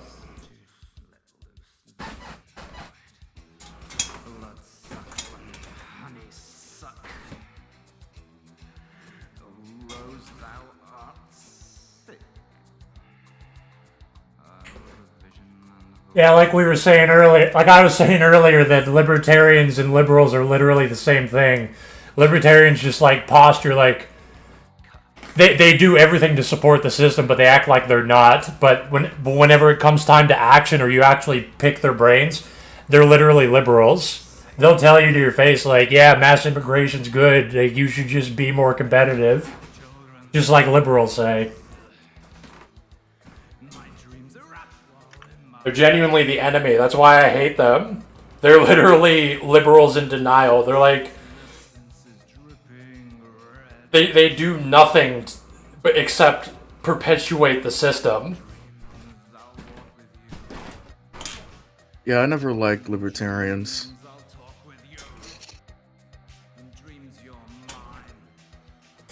Because like, that's what you have to understand, is that liberals are literally individualists. It's just that liberals don't really feign like, oh, I hate the government and I hate academia. They're like, no, these things are good. Look at this statistic that says stocks are up. Look at this statistic that says, like, GDP is up, that people in Idaho are consuming potatoes more often. That's like, that means things are better. Yeah, line go up, it all green. Yep. Everything's good. See, everything's green, the line's up. I saw someone put that upward mobility is a liberal idea, which I suppose if you want to be pedantic and think about John Locke or Adam Smith, it is, but with the logical conclusion of liberalism, colleges will have free reign under the market to screw you over because of supply and demand. The job market under free reign in a liberal way will have all the rights to screw you over because of supply and demand. They could just say, oh, demand's too high of college students, so we're going to increase prices. I'm demand, there's so much supply of college graduates, we don't have to give them jobs, they could screw off. They're the stupid idiots who went to college when there's too many graduates. So it eats itself and gets rid of a lot of economic mobility. And I'm an example. I got a master's degree in computer science and I haven't made any movement given I graduated in a horrible job market, and I'm blamed for being the loser, being dumb enough to get a master's degree under the liberal mindset. Exactly. You're not even alone in that in here. There's literally several people who tell you the same thing about working in the tech industry. I go. And then, sorry. I was just gonna say, oh, you didn't go to college? Well, you deserve to get out competed, get paid less. You have to be a loser. You should be punished for not going to college. Oh, you went to college? Oh, well, you should have gotten a different degree. Or why did you go to college? You should have went to trade school, which is also oversaturated. Oh, you went to trade school? Well, what did you think was going to happen? It's not that valuable. Of course, it's oversaturated now, and you have to compete with people and accept lower wages that aren't even enough to maintain your vehicle to drive to work. Yep. And to further on, there's this term just called being a competitive worker. And they say, oh, you got your degree? Well, guess what? You don't deserve $120,000 because that's not competitive. America wouldn't be able to profit on a global stage paying you that much. So we're going to bring an H-1B, or we're going to hire an offshore company in India or whatever third world country, and we're going to pay them a third of your salary because they're more competitive. What are you supposed to do at this point? You go into debt to get a degree, and you're told that you're not competitive because you're American. And under the market, America would do better if they pay people less and just give jobs where it's cheaper. For example, look what happened to the Rust Belt and Midwest because it was cheaper to send all the factories to China.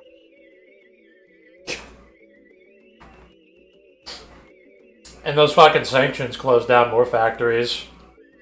And then the solution was for those factories, like, oh, we can't let these factories close down. Those people got to have jobs. So those factory owners are just getting paid by taxpayers now to keep those factories open as like just a posture and act like it matters.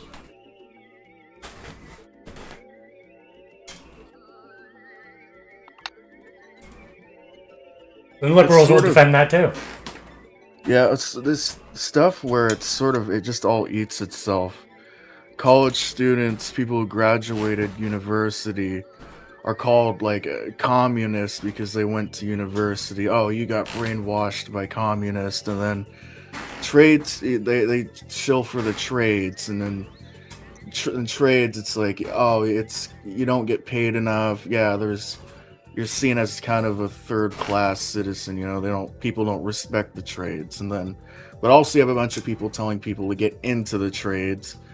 And then you have people telling people to get into college and university, and then they graduate and they can't find a job. It's like, oh, well, why didn't you go to trade school? Why didn't you, oh, you got brainwashed by commies. You're a communist. It's like, everything is just complicated, and it's just, what the fuck?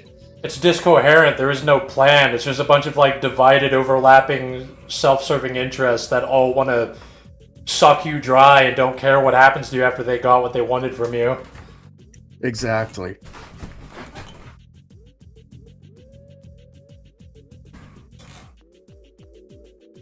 Yeah, and you know what's funny? How the American worker could be quote unquote more competitive in the global stage? Just don't make living so expensive. You need higher wages because it's expensive to rent a studio. It's expensive to rent a room in someone's basement now. For example, where my parents live in California, people are renting a room in their basement for $1,200 a month. It's that expensive to live. My grocery bill for the bare minimum shouldn't be so expensive. I don't. Why can't more housing could be built so we could pay less for housing and our needs, and then we could deal with lower wages if our cost of living was lower. But they don't want to do that. The market and individualism has literally no answer for things like the housing market or anything that is finite, that's running out. Like, it just leads to a tragedy of the commons where it will just be depleted, or the price of it will just infinitely go up until it collapses at some point. Like,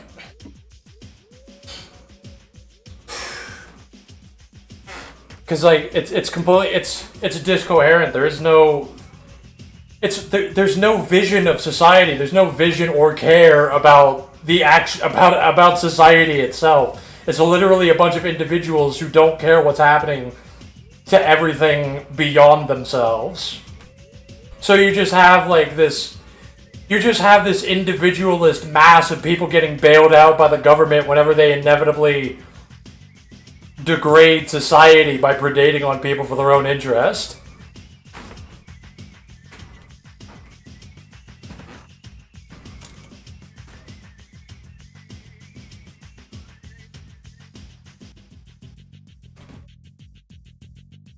Yeah, and then the second biggest liberal gaslight is whenever you complain about those problems, they either resort to one or two things. Third worldism, where they say you should be lucky because you're not in Africa starving. Or two, they would say your expectations are too high and you want to live like a king while doing nothing. They instantly dismiss any argument against liberalism with one of those two talking points. That's how low that's great when that's how low the bar is. It's like, at least you're not dead.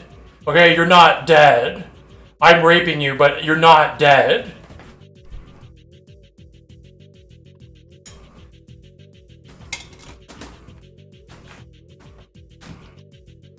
I am actively stealing your money through taxes to use the police to oppress you, but you're not dead. I am stealing your money to keep my fraud business open. I am a farmer that deliberately sabotages my own crops, so I get a fat check from the government because that's easier than actually producing crops. And that comes out of your paycheck. At least you're not dead. By the way, I'm going to undermine all welfare and social programs and bitch about handouts that I'm abusing and that I will fight to the death to protect for myself, like what everyone else is doing.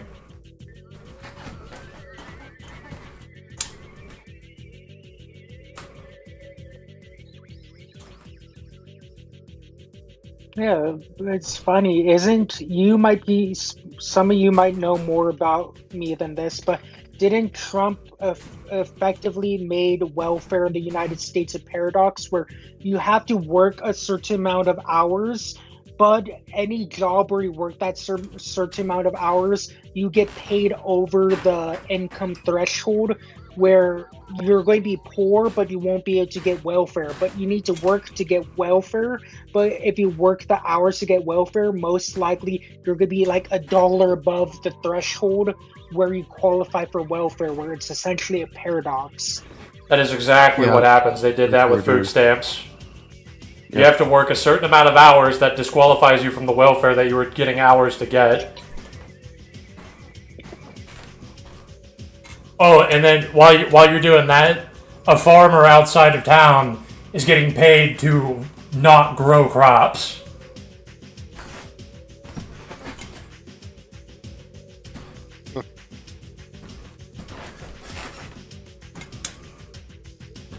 All because the farmer lobbied a couple $1 million during the election.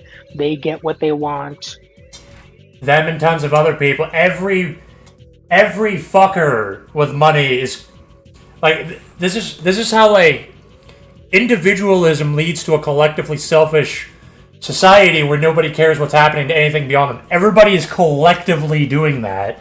Everybody is collectively leveraging the government to turn it into this discoherent bailout machine for them, where farmers and factory owners and just Trump and all of his friends are all just getting these bailouts. They're just getting free money for nothing, contributing nothing to society. Like, they're even getting rewarded for actively ruining society.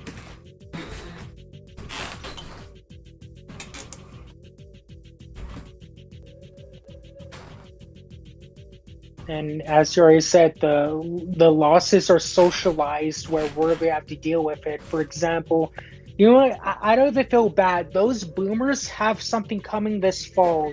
Once all those AI companies IPO and their 401ks are divested into the IPOs at their all-time high, and they get burnt once those stocks fall due to the energy shock and just how AI tokens are profitable, those 401ks of all those boomers and any are going. It's going to be ugly, and they're going to get exactly what they voted for. It's going to be a beautiful day for me, at least.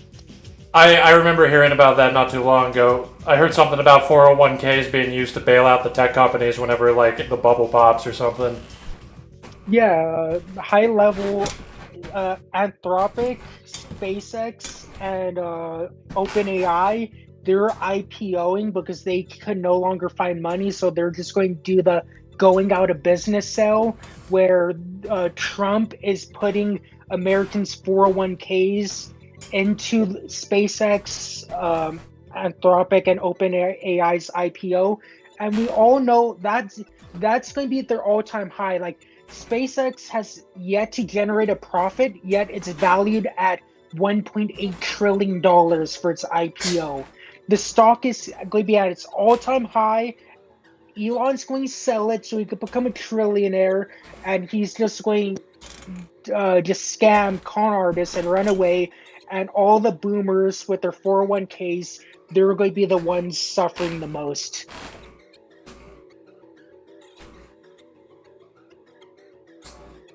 That's really how fucked it is, that things are so bad and unsalvageable that all you can do is just, like, relish that, you know, all the elites are going to get away with all of it, but at least all these retarded masses are going to suffer.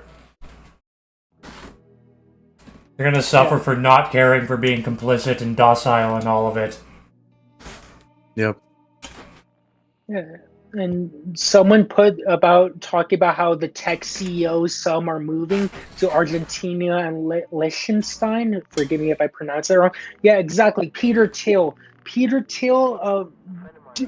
infiltrated Trump's admin via JD Vance. Peter Thiel donated with Trump, and now he sees the writing on the wall, and he's moving to Argentina. Peter Thiel is one of the founders of Palantir, and basically all the government contractors that work with Trump, Peter Thiel has money behind that. And now he's moving to Argentina. He cited to the New York Times that he thinks bad times are coming to the United States, and he wants to protect his family by moving to Argentina, a guy who helped create the system we're in. Yeah, and Javier Milei paved the way for them to have a nice, comfortable position there. He's like reforming that country to be most beneficial to these fucking international American Israeli cartel people, all these fucking billionaires, like just in time for them to like flee there in ideal conditions. Yeah, someone put about, like, if you're cool with what's happening, it's because you want a couple money in the short term. That's exactly how all these people think. They don't think in a yearly calendar. They only think in a quarterly calendar. They just want stock up by end of quarter, shareholders happy. They don't care if they lay people off, if they screw people over. They just only care about what's best for this quarter, and any long-term problem, that's a future problem that workers will have to deal with when they get laid off to subsidize reckless spending. You know, that's fundamentally a problem with the entire Western liberal system, is that it's like the attention span is segmented with like the president being 4 years, and then the entire economic system is quarterly. Like there is literally no long-term plan like how China does it, where they can actually plan 100 years in the future.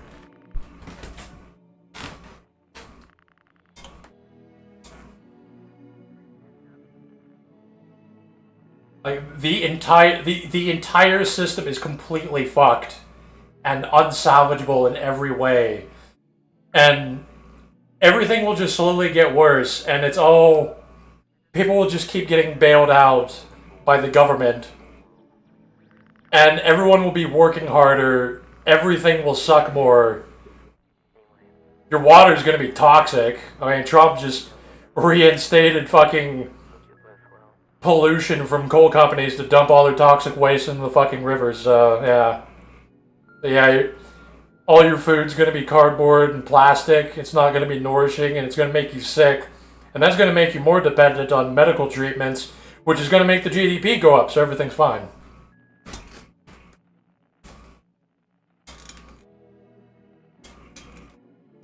Yeah, a lot of American food is poison and full of all these chemicals. That with like how hard you're going to be working, you're going to be working longer hours, you're going to be stressed. It's going to be taxing your body. Like the mental stress is going to have physical consequences in addition to the strain on your body. And that's going to make you more dependent on the rapidly more expensive health system that will get worse. Also, everything will get worse. All the treatments, all the medicine will get worse. They'll probably start rationing for richer people. And the best part is the GDP will be up, so everything's fine. Yeah, stocks and GDP will be up, so it's, everything's just gonna be okay. Yeah, as Pam Bondi said when I believe it was the Senate that was doing the brief down with her about her complete incompetence when it comes to Epstein files, she said, well, at least the Dow is up. The Dow is up. Who cares? The Dow is up. Why should we complain? Numbers are green. The Dow is up. That's what Trump just comes out and says every week now. He's like, stocks are up. GDP is up. Our oil reserves almost ran out and actually almost led to a catastrophe where we had to even stop Israel for a very short time period so that we can recover our oil reserves. And yeah, but GDP is up, stocks are up.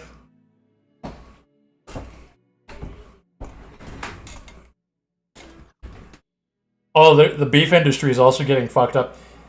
Unfortunately, India was going to have a drought because of the oil directly affects fertilizer, which was going to lead to a drought in India, but it's also affecting us because interest rates and the price of fertilizer was going up, and the numbers of cows in America is going down.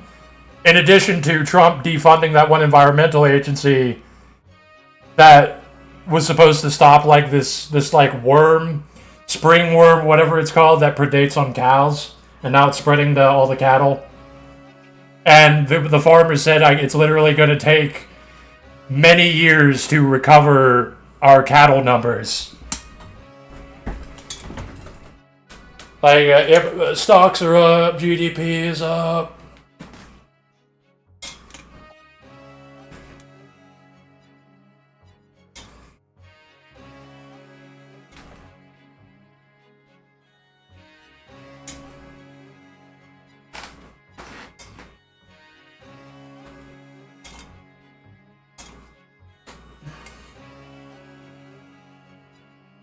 I always used to think that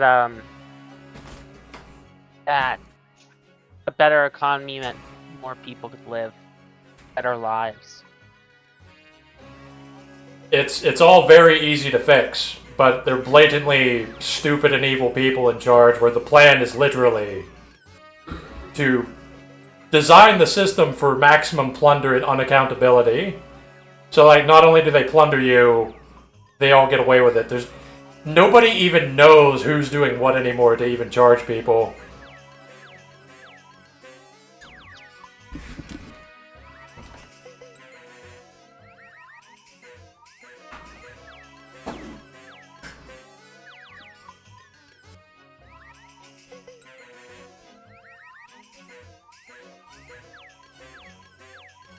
Sorry, it sounds like a circus right now because I'm listening to Coil and they do wacky stuff sometimes. You're good.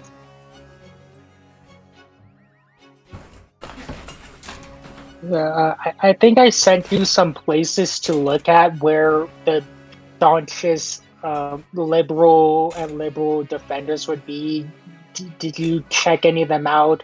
I'm sure if you did, you would be even more enraged by now, such as going to r/Destiny and seeing these people say that you're a loser because you're not doing this, when they aren't living good lives themselves. It's ironic how someone's struggling in the system, but they would turn against you to defend the system.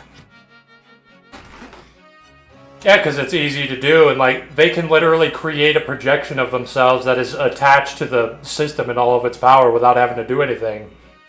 So they do. It's literally like escapism. It's like if they just start invoking the GDP, and that will give them social validity. Like by being a liberal, you can appear normal to people, and you can act like, I'm optimistic, you know, I'm like happy, and I think things are going to turn out great, and you're just a loser that's full of hate because you think that like things are bad somehow. It's like, it's all your own problem. I'm optimistic. I know things are going to work out. Why don't you have faith in the system? Because that makes you look stronger in society. Because complaining about things makes people attack you. Because people like, oh, this person is complaining, attack him. Because they can. This person must be weak because he's complaining. Oh, and the society, they're going to see me attacking this person and reward me. And be like, yeah, get him. Get that dissident. Get that loser, he deserves it. I'm doing something that's not good for my mental health right now by scrolling through neoliberal, and they're claiming that young people are rich and miserable, and they're miserable because they're bad at spending their money, and claiming that young people are spending too much on Chipotle and those slop bowl restaurants, and that's the only reason why they can't afford a house. That gaslight. You can't even argue with someone like that. You just can't. I don't even know how you could debate them, because it's clearly not in good faith and they don't want to think about any ideas. No, they actually are evil. Like, I hate libertarians and ANCAPs, but liberals are another level of evil that's actually backed by the system, like more blatantly, where they will say to your face like, yeah, Israel killing those kids is a worthy sacrifice for the GDP and technological progress. Like they are so far gone. They are literally degenerates. They have so deviated from morality to latch themselves onto this like vague system of power that they've recognized.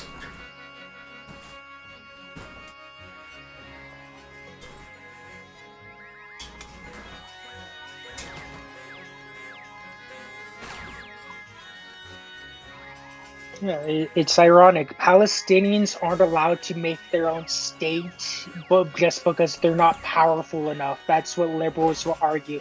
I've seen liberals like, oh, Palestinians really own the land?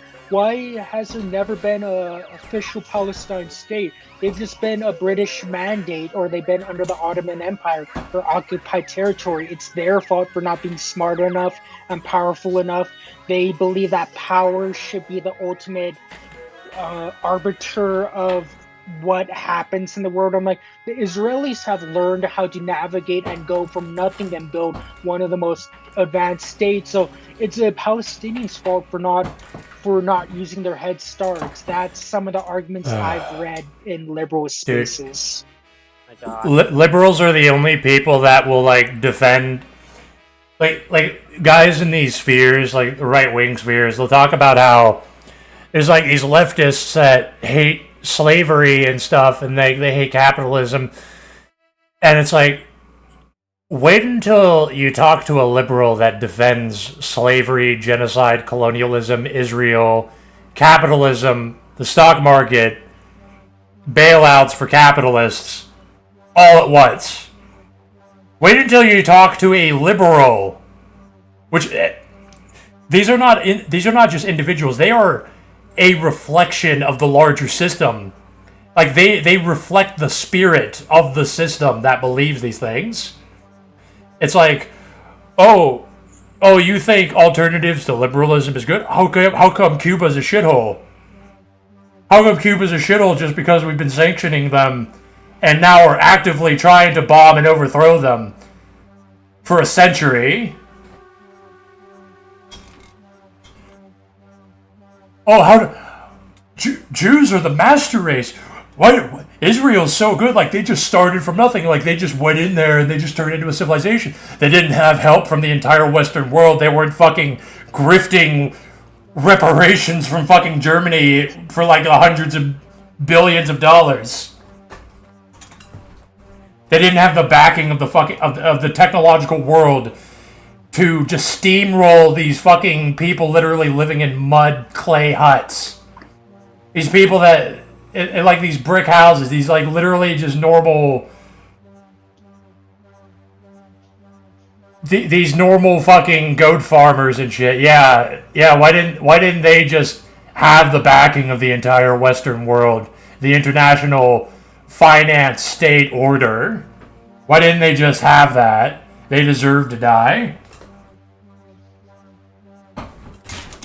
Yeah, exactly. Oh, the Palestinians. Oh, well, they're technically not Palestinians because Palestine has never existed.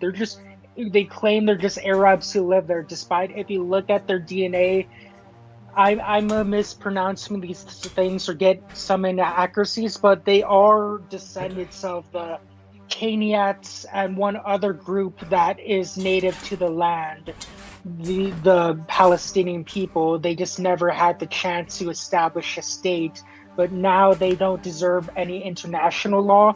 I've said this to a liberal and I got called a moron for this argument, but they say that since Israel's stronger and more established, it has the right by fight to control that land. But then if I say, if I'm bigger, stronger than you, do I have the right to impose my will on you? No, laws exist and there are international laws, but Israel shouldn't be allowed to break that, but they just ignore that. Liberals don't even respect the fucking law, too. Like they will literally break international... They will violate contracts. They will destroy faith in all institutions. They will undermine society for this, like... Because Israelis were able to grift them into, like, saying... Oh, we're the master race. We're the smartest. We deserve this land. We have this religion that's like the oldest religion in the world. Totally. Don't actually look this up. We've been what's a Polish name? Alexander Grivlesnewski. Yeah, he's totally... He's been living there for fucking 3,000 years. He's clearly the rightful inhabitant of that place. And even if Palestinians weren't the rightful owners, that like they were already there, they were living there. And liberals will argue that they need to be genocided and enslaved because for the sake of progress, for the god of GDP.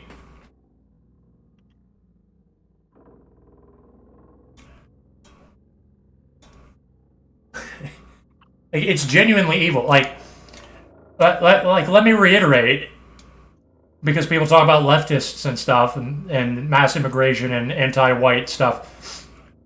liberals and the liberal world order justify slavery and genocide and want mass immigration and want DEI and want to take away benefits from you to give to your replacements that you're paying for. Like, it's this is the liberal is so beyond the evil of pretty much anything else. They have completely normalized it. They're completely smug and arrogant about it, and they trick all kinds of retards who are like, ooh, liberalism. It's like, I'll be normal. I can make people think I'm normal and optimistic, and I have faith in the system if I just regurgitate mindlessly the system rhetoric. If I just talk about the GDP and statistics.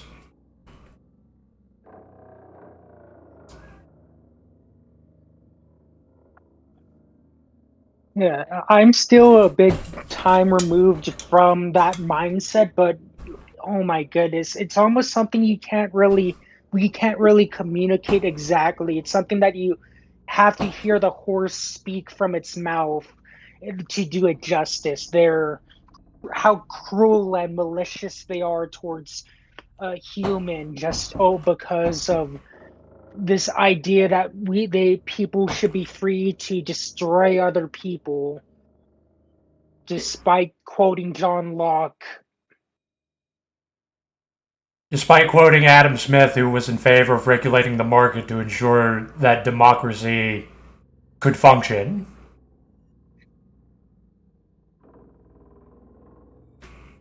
They believe in negative liberty. Like, individualism is at the core of the liberal ideology. They believe in negative liberty, like, not freedom to, freedom from. Like, have a strong, coherent state that actually knows what it's doing to respect contracts, maintain rights, regulate the market.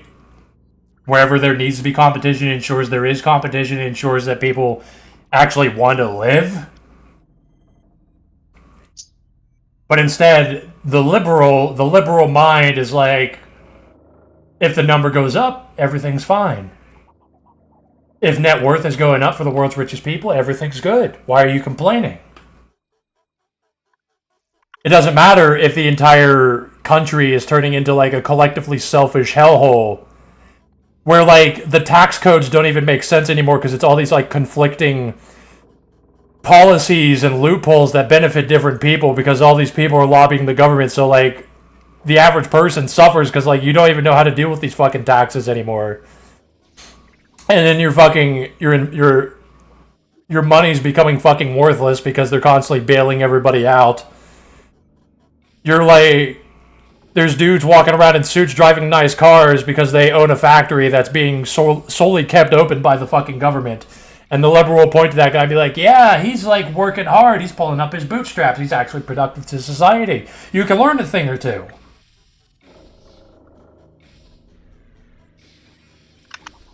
Like, that's...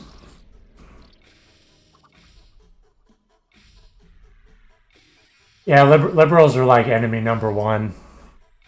Oh yeah, no, liberals are evil.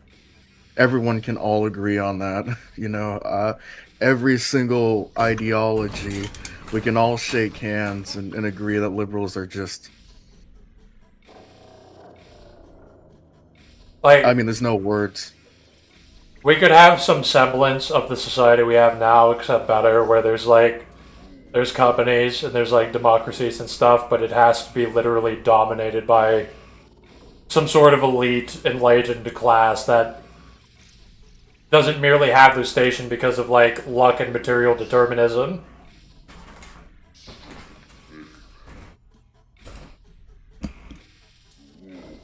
Where there's actually agendas that span beyond quarterlies or 4-year time spans.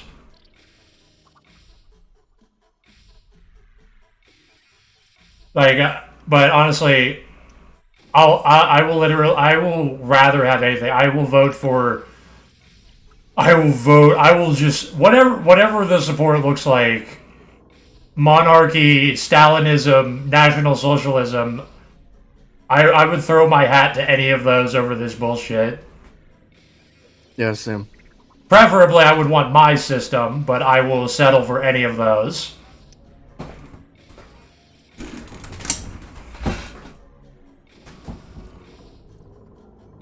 monarchies.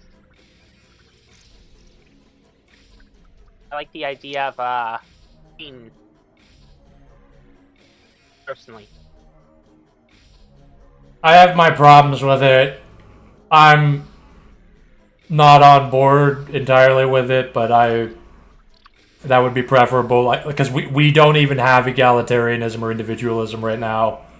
We are dominated by a ruling elite that has zero accountability. Whereas at least the king and the nobility, they have to go down with the state. If the state is destroyed, they have to go down with it. Like, it's their... Whatever happens is their fucking fault. That is obviously better.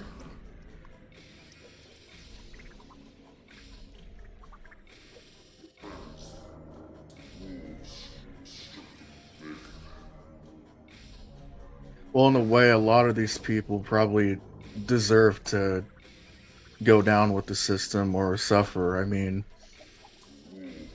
people like MGTOW Cowboy, if they simp so much for this stuff that, you know, it's... He is some of going them probably down. just deserve it. He is going down with the system. Like, Oh yeah, I hope so. He's the lower class. Like, he's eating it to the face, full force. Yep. And monarchies are shit. Like, there's just, in this very low bar, we're comparing it to liberalism, where we're just dominated by, like, a ruling elite, and society is just this giant predatory nightmare. Monarchy would be better than that. I obviously support the Mage Council, obviously. An oligarchy of, like, philosopher kings.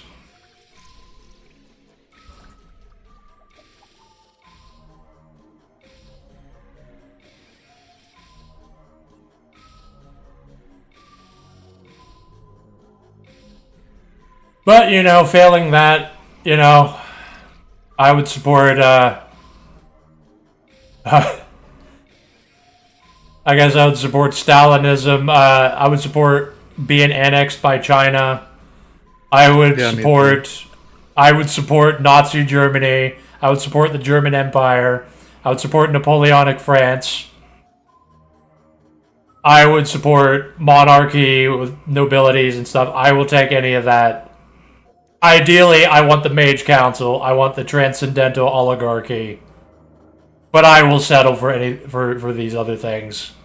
Because we live in, like, a human sacrificial cult that worships GDP right now. Oh yeah, yep.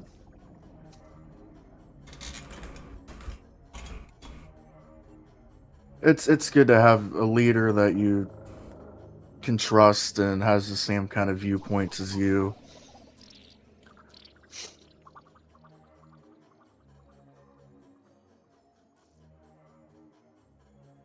without different viewpoints, that things will always be the same and nothing new will come out of things. I mean, even if your political ideology sucks, you can still come up with a good idea. Like, we could do I don't know what Excess Male thinks about a constitutional monarchy. Like, that wouldn't be too bad, because that's what... I love that. Because that's what Hegel believed in. That's what they had in, like, the golden age of Prussia and the German Empire prior to the World Wars. Britain still has one. Oh, the royalty is literally like a figurehead. They're powerless and don't do anything. The United Kingdom is a liberal democracy.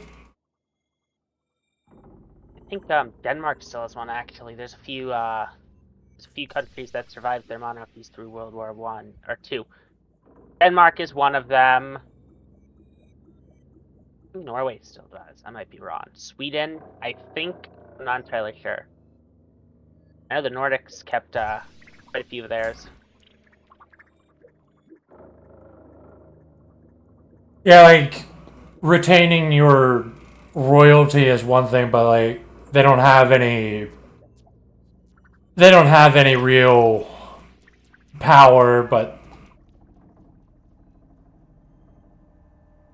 those countries are almost good. It would take a few it would be easier to fix those countries than it would be to fix America. America needs to be annexed or nuked.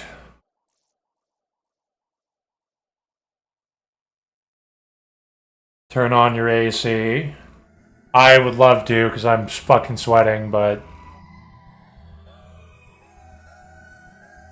it's too noisy.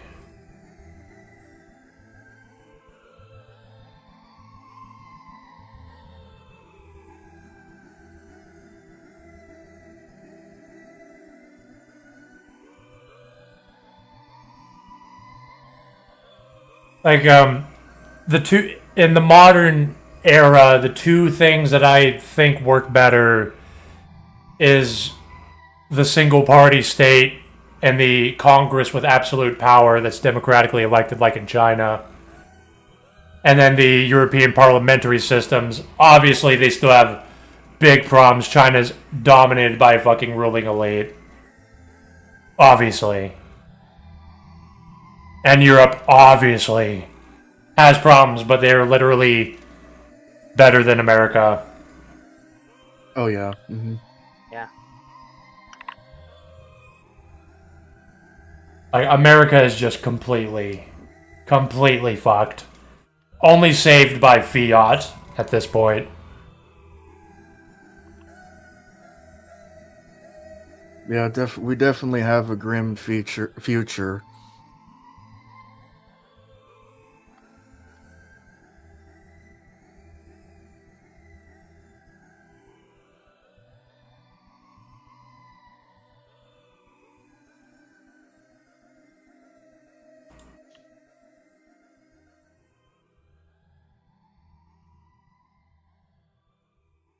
Constitutional monarchy directly led to the growth of liberalism. Yeah, I was talking with Celtic about that, how it, like, started with the Magna Carta.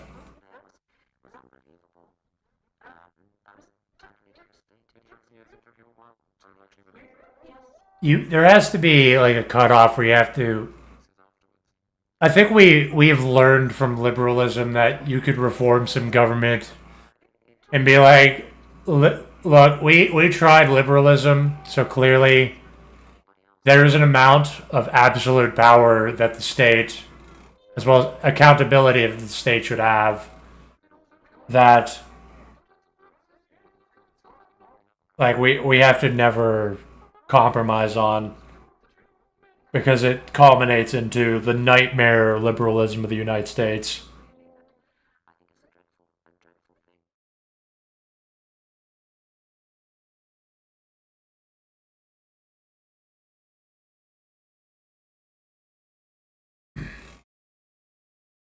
Whatever exactly Europe is doing, it's clearly working better for liberalism than what America is doing. Because they objectified capitalism and market forces so that they can allow democracy to function more properly. So it's like they basically just have to learn. They had to learn these hard lessons, like not allowing the Green Party to destroy their nuclear energy, and not resort to mass immigration, as opposed to, finding a way to have citizens actually reproduce more, instead of just stealing tax dollars to import indentured slaves for short-term profit for the ruling class in European countries. And also ruling elites, yes, last week, we're talking about profit motives. I am aware that the top ruling elites, like the people that could ruin Elon Musk's life at any moment, they think in terms of like, oh, we need like genetic injections from Indians because white people are too uppity to accept exploitation as much as we need. We need to cultivate a more servile race or something. Yeah, I can acknowledge that happens to an extent.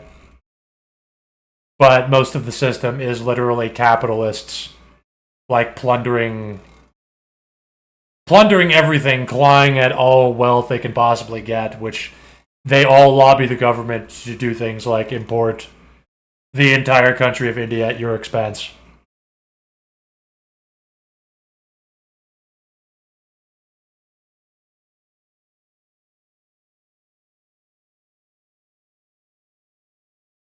Yeah, it's just best to just sit on the sidelines and watch everything implode right in your face.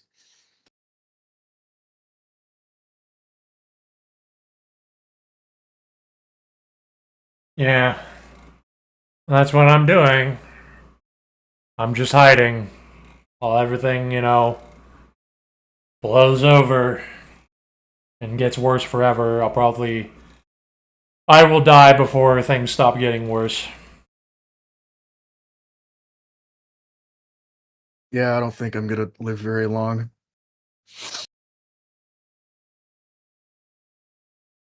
I could just randomly get a heart virus from all these random infections I get. And then I'll just keel over. Yeah, and then the cost of healthcare, it's just if I get something, it's whatever. I'll accept my Oh, fate. Trump's gutting Medicaid, so Oh my you'll have to fucking god. you'll have to take out a loan. We're just going back to Yep. like poor people will just have to take out like $100,000 loans for going to the emergency room. Because it'll be like, oh, it's just $13,000, and then you can't pay that off, and then the interest rate keeps stacking it up, and then you're Yep. paying it off for eternity. Welcome to American liberalism, capitalism, individualism.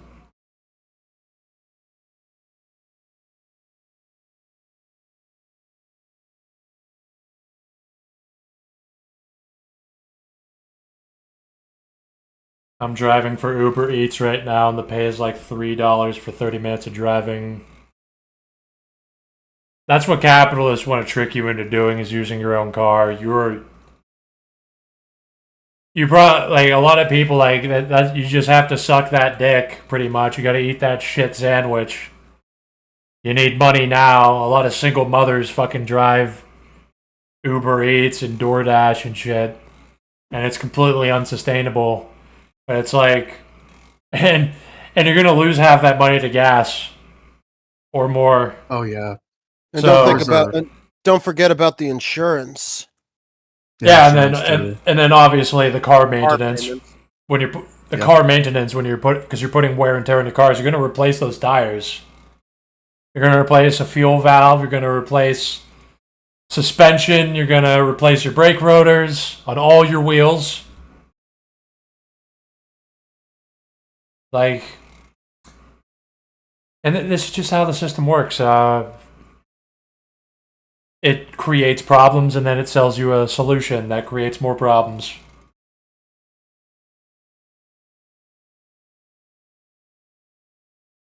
Yeah, cars are definitely a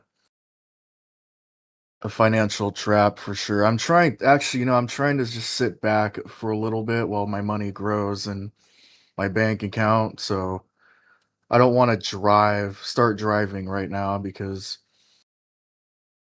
I just want to not drive for a while and I don't have a driver's license, so I think I'm just gonna keep that off for as much as possible. Yeah, I don't have a driver's license either.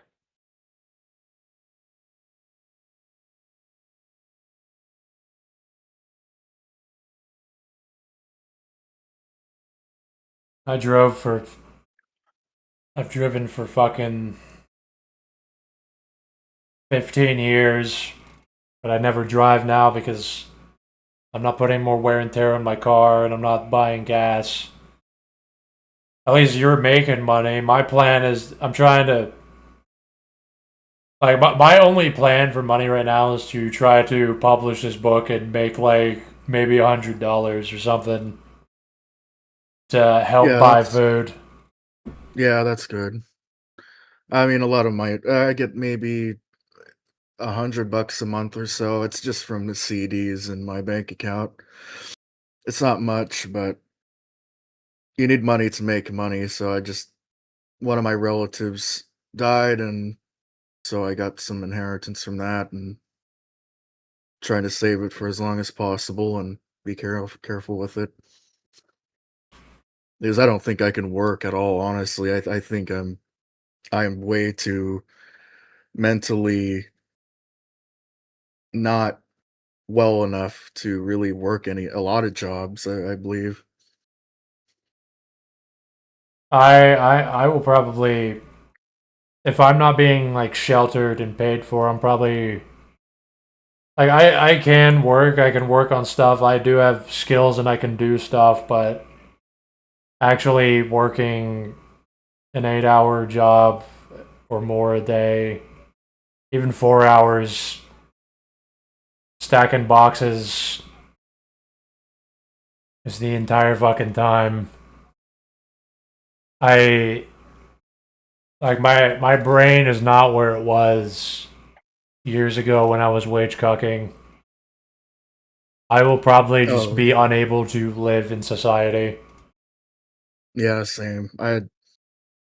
Yeah, and doing those kind of jobs, I don't even think I can even stack boxes or do anything physical. I mean, I can't even bend down because I have joint problems, and I'm not qualified for a lot of jobs, and I'm gonna try to get on neat bucks when I get to this neuropsych. Try to try to find loopholes and maybe, just try to cheat my way into the system or keep myself out of it for as long as possible and hold out. That's Based. all you can kind of do, you know. Very based. I got to be calculating, It's Yeah, it's pretty brutal, especially in America. Are you Canadian or American? American from Alaska. Yeah, it's pretty brutal compared to what these fuckers in Australia and Belgium are doing. You just walk in and get $2,000 a month. I know, it's just crazy, man. I talk to Germans, and it's like, yeah, man, I'm not even diagnosed with autism, but I got free housing and I don't have to work. And it's like, even if you're a level 2 autist here, it's like you're forced to work. It's just I heard that. actually insanity. There's not even anywhere to work. Like, there's nowhere sustainable to work at. Everywhere, everything's spread so thin over a vast distance. Nothing. Like, first of all, you need 2 years of experience to get any job, and then below that, the jobs that don't need experience, they literally don't pay enough for you to keep working there. Like, you will, if you even have a car, you will lose your car. You will not be able to live. You will not be able to save money. You will have one emergency and your life is over. Like, Yeah. there's actually, like, it's not, like, to reiterate, it's not even me just not wanting to work. There is literally nothing. Like, No, there I isn't. live, and I would go somewhere else if somebody told me. If somebody said, "Hey, come to Miami," there's like this. They're like hiring these people for like $30 an hour to work on boats and stuff, and I'd be like, "Oh, okay, I guess." And no, I haven't heard that from anywhere. I heard that in Alaska there's fishing boats up in Alaska. They supposedly pay well. I did look into that when I was trying to find a way out in case Trump got elected, and well, I'm still here, so fuck me. A lot of the fishing boats, you have to know someone. A lot of it's family, and there's a lot of convicts and iffy people. And it's dangerous. So I mean, I wouldn't recommend it.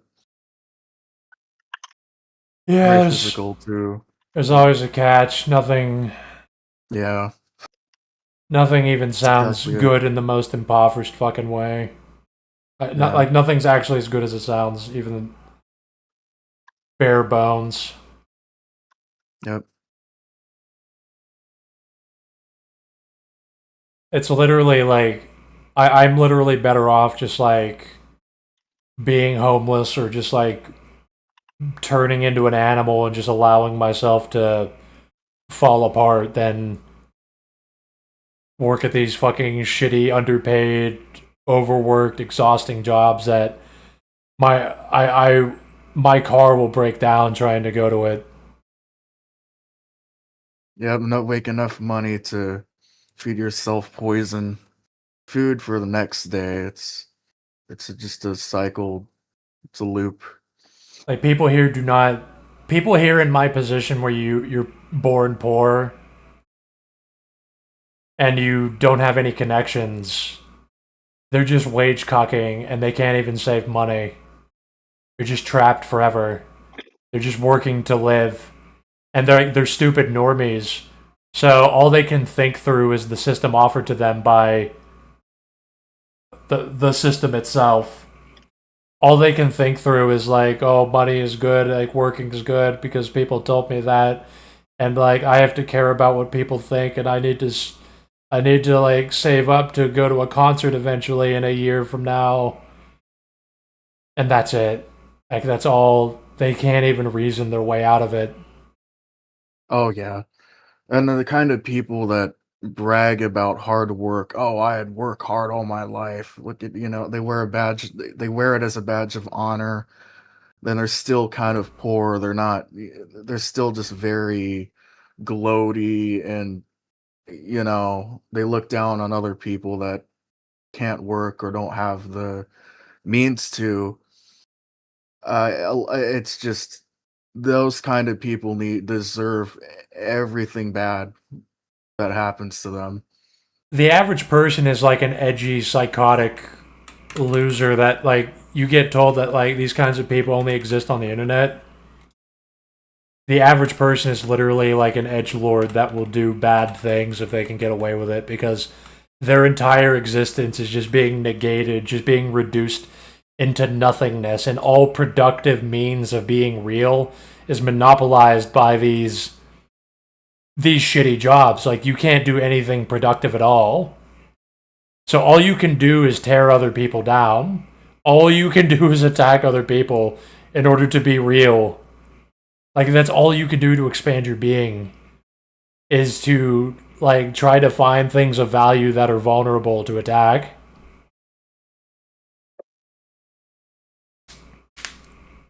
Like Yeah, that's it's it. just it's all just kicking people down and punching down, and just that's it. And then you get higher up on the status ladder. It's just too overwhelming to even participate in. It's best to just not participate. I know,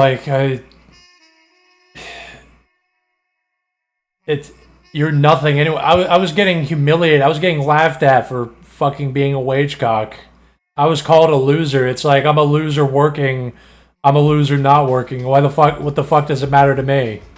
Exactly. Yeah. So why not just do what you enjoy and tell other people to fuck off? That's what I've done. I just, my mom talks to people, and she can't talk about me because like, oh well, my son doesn't work. What is she gonna say? How are people gonna react to that? It's just, I'd rather just, what, I don't even care. Like, I don't, whatever. I'm not an overachiever or whatever. You know what I mean?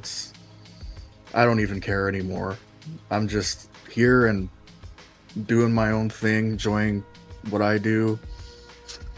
That's kind of the only way to really go about it. The only real purpose that I ever have had in my life is stuff like doing these streams and learning. And I want to just publish some books that might be of some benefit to somebody after I'm dead. Like that's pretty much it. That's all you can hope for. I enjoy the little pleasures. I enjoy white rice and chicken with sour cream and sweet Thai sauce. It costs nothing. Oh yeah, like life's pretty good right now. I can eat chicken and rice. And drink water. Yeah, same. Yeah, I just walk around and watch the wind in the trees when I'm going for a walk, and it's like, oh yeah, this is entertaining. I could do this for, I can just sit out and watch this for hours and be entertained by it. I spent like 3 hours at the pool yesterday, and it was just like so crummy out to even go swim because it's fucking chilly. But I took an edible, and it was just like, okay, my brain is now tolerant to this cold and cloudy weather to swim for 3 hours straight. It's like, had a blast all by myself, alone, hanging out at the pool. Saw some queens. Try to talk to a couple of girls. Really, it was just like, I mean, I only had like one day. I would have went on a hotter day, but it was like I only had one day the whole fucking week to go to the pool. I just realized like I'm wasting most of my time just working, coming home, and then being and doom scrolling. It's like, what the hell? Yeah, like, I understand, like, the rest of you guys, if you don't really have a hobby. Like, there's literally nothing outside. Like, there's literally nothing. I used to go outside as a hobby. I used to hike and visit places and shit, and it's all dead to me. I've done it all. There's nothing new. Like, nothing's as fulfilling as my hobbies on the computer. And I'm not playing computer games, but like writing a book and talking to people. I was talking to Collective Dismal, and I was talking to Jack Knife. We were talking about like Buddhism and dialectics and stuff. Or 2 days ago in Wolfstream. Like I feel fulfilled whenever I see the page number, like writing a book and saying that like I have more pages than last time. I'm at 390 pages now. Like writing my manifesto, explaining everything that I think, like so that people 50,000 years from now can know what the fuck was happening here. Yeah, they could find your book and, oh yeah, this is so interesting. So like that, and even if there's like an internet addict, like somebody like me who like didn't have guidance, there's nobody around to really tell them what's actually happening. Like maybe they could pick this up and benefit from it. I tell them what I wish I knew. I tell them about like dialectics, and I tell them all the religions. I tell them like all the politics, like how the economic structure works. I tell them the nature of the masses, the average person. Everything that I should have known a long time ago would have saved me so much trouble.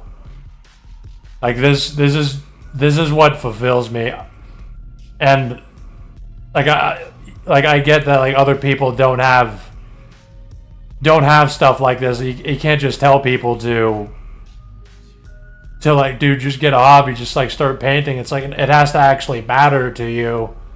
Yeah, exactly. Like you can pick stuff up. Like don't get me wrong, you can. I taught somebody how to 3D model in like a week. Like they could do everything. It is easy. You can get into stuff, but like it has to actually matter to you. Yeah, you have to have a passion for it, an interest. Yeah, there are things that I do, but I don't know. It's got to keep going and do what you enjoy doing. It's, I mean, who cares what other people think? Just put your happiness and comfort above everything else. I mean, in a way, yeah, sometimes you have to be selfish, and human nature's not good. It's not selfish to needlessly strain yourself for the benefit of a bunch of retards that don't even care about you. Yeah, exactly. Yeah. But we're told that. We're gaslit. It's like, oh, you're selfish if you don't want to have kids or whatever, and get married or work, or you just gotta grind out life and be a hustler. It's just, yeah, it's... It's okay to be a little selfish, I think. Well, society's That's fine. selfish. Society's run by a bunch of selfish people. They have to explain to me, why should I have kids?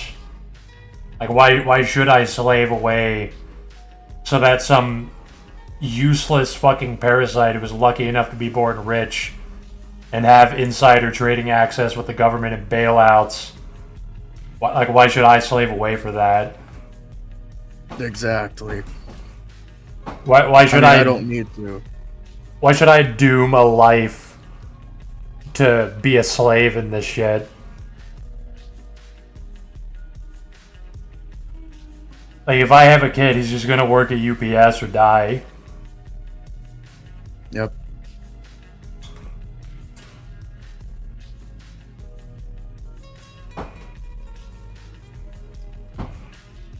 I was No, kind I of want quiet. Oh, you go on. Sorry, my bad. I was just to say, I don't know, I want kids. That's all I was gonna say there. You can go ahead. Nice. Yeah, I was kind of quiet about this for a bit, but something popped in my mind when talking about hobbies and just working to live. I feel like one of the worst choices you could make, because I made this choice, was trying to turn your hobby into a career. I'm not saying you can't use your hobby to make your own independent business. I've never done that yet. That's a whole different conversation. But for example, I grew up liking coding, wanting to code video games. And if you just read the industry, and I could tell you straight up, a lot of those people who are like, oh, I really love math, I want to get into this. Oh, I really love building, I want to become an engineer. They get destroyed by the system, by the way workers and wages are treated, because they think they'll be able to do what they love, when it's really just dealing with people who hate themselves and others all day. And that rubs off on you. So you have this badge, oh, I'm a software engineer. Oh, I'm a data scientist. Oh, I'm an electrical engineer. And it gets, but your whole soul and passion for whatever you love gets stripped away. It's one of the more depressing things about American society, how they say follow your passion. If you love teaching, become an underpaid teacher and get abused at by admin. If you love math, become an engineer and get yelled at by billionaires and then laid off and be told you're a loser who deserves to get replaced by AI and Indians. It's kind of ties back to liberalism too, but I just kind of wanted to bring that up. Well, yeah, because the problems are like socioeconomic and paradigmatic. It's like people collectively have this negative ideology that is not working. Like, yeah, be a software engineer so you can fight with an Indian for lower pay, and you have to work under a manager that's a fucking retard, who's the boss's son or was the son of the last boss and doesn't know anything about your work. You just constantly, you wake up every day just knowing the world is run by a bunch of lucky, incompetent retards, and you're cleaning up their mess and slaving away for less and less.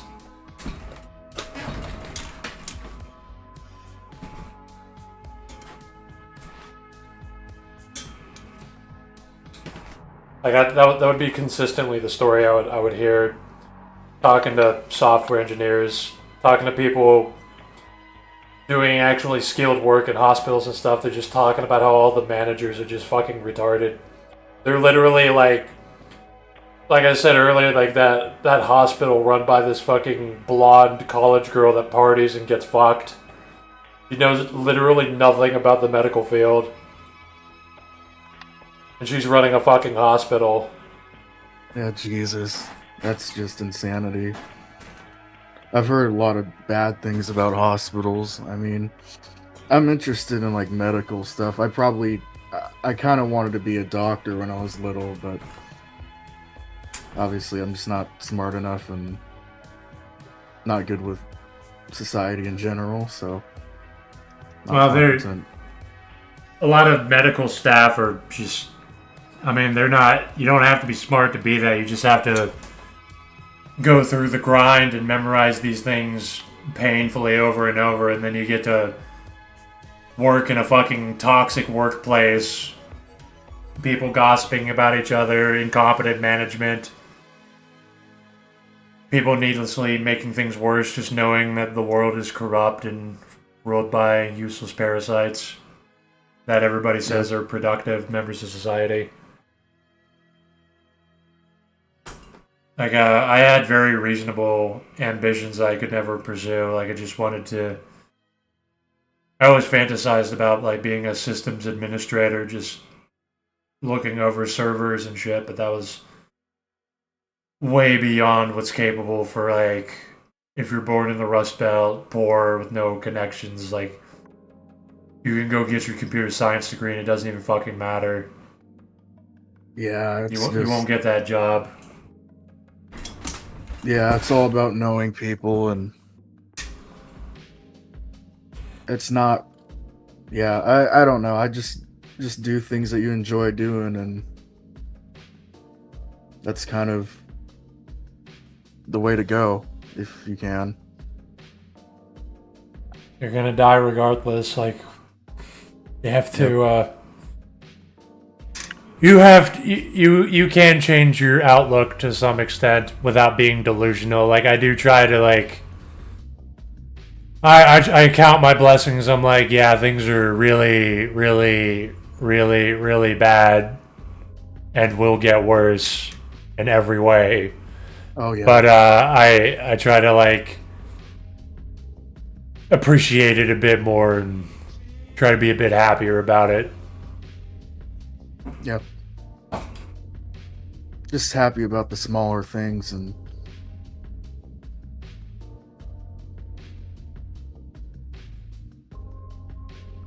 Yeah, I totally agree. Being happy about the smaller things is arguably the best way to fight against a system, because they try to distract us with what people say, bread and circus, like, oh, Coachella, oh, this. But in my area, I'm thankful enough that there are some nice parks that haven't been destroyed yet, and I could just sometimes go to a park and at least ground myself for a moment and not think about these systems. And unironically, that's what they don't want me to do. So in a way, just try and enjoy the smallest things possible that I can't buy is arguably the best way I could fight against a system in my own way. oh yeah. And, like, you have to be able to even appreciate drinking water. Like, if you've ever experienced just, like, being out working in heat and just suffering, and, like, all you want is just some cold water. Like, that's all you want in your life. Or whenever you're tired, you're like, all I want to do is just go to sleep. That's all I want to fucking do. So you can, like, appreciate sleeping and drinking water without having to absurdly suffer for it.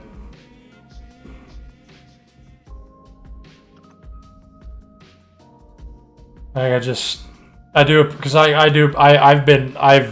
been in hell. I've slaved away in UPS. I can literally sit here and just think about all those people just in agony with no payoff for any of it. I'm just sitting here in my chair. I normally would have my AC on, but I'm streaming, and even with my AC off, like, I'm sitting here being able to express myself before, YouTube's gonna ban me eventually again. But, like, not having a voice like that, even that fucking sucks. Like, just being suffocated. I feel suffocated when I can't express myself. I feel like it's like, why even be alive? Like, I have these thoughts and I can't say anything. I can't talk to anybody about it. Yep. You're kind of just sitting in your room and alone. You're talking to yourself, and yeah, you gotta talk to people, and it's nice to just let off steam.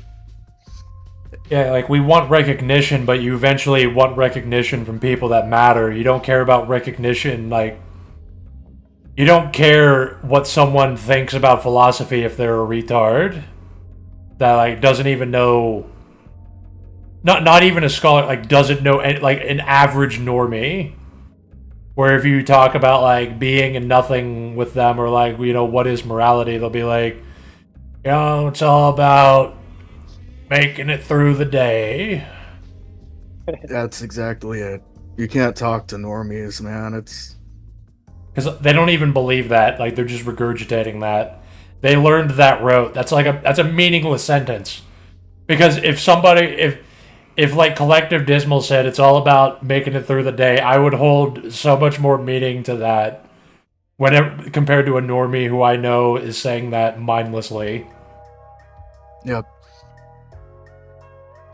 We've been doing these and talking and streaming. It's you're giving something to the world. It's still something that you'll leave behind, and it's better than even having a bunch of kids. It's actually, you know, and writing books and stuff. That's still something.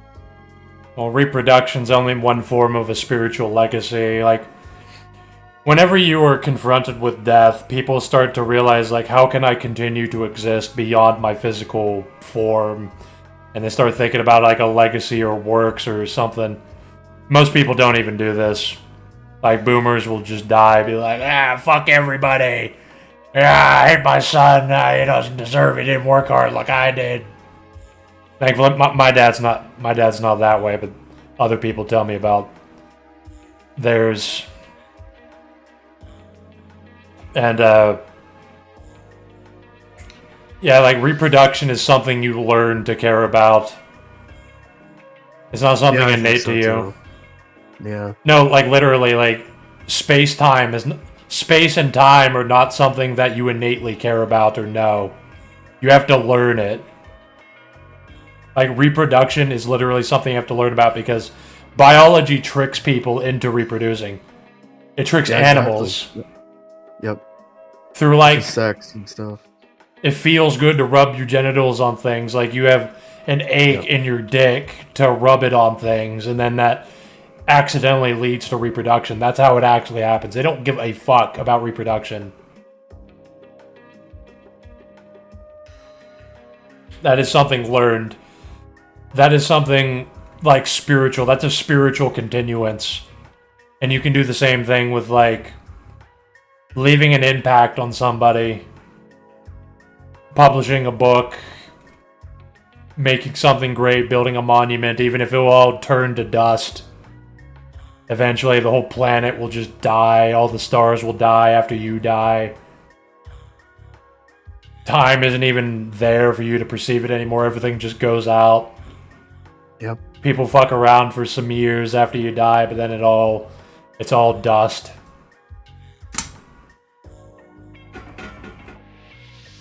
But, like,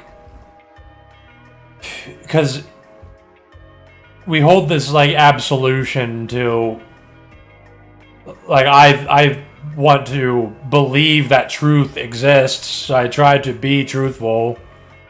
I want to, you know, assist other people in ways that I wish happened to me. Because I want to believe that that exists, because otherwise it doesn't seem to exist in the normie world. They're all forced to do all these things. They don't have principles or ideals. They're literally forced to care about people. And yeah, at one point, we're all forced to care about things. You were forced to question the universe and strive for more things. We don't actively choose this. We would probably avoid it if we could. We're forced to think more. Yep. But, like, they're stuck that way. They don't progress beyond that. They're just in that immediate, like... Yeah, it's just fucking work drama. That is all they talk about. It's like... To someone who's more idealistic, doing something bad is, like... has this, like, eternal, absolute implication to the universe that is infinite. Where it's like, I want to believe that good and right and truth exists by doing this thing. I want to believe that it's there. I prove that, like, even if everything becomes dust, like, I have proven that it is real, regardless of, like, who dies, who lives, whatever exists, that this thing does exist. Like, that's something unusual. That's something abnormal, really. Oh yeah. Everybody's doing it to some capacity, but, like, in a very impoverished capacity, relatively.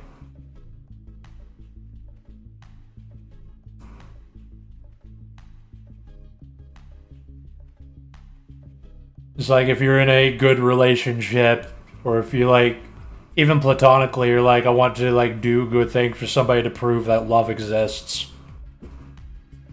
Whereas the normie is an animal where they're just like, they're just responding to, like, the stimuli and these, like, pathologies they formulated that they don't understand. They just regurgitate things.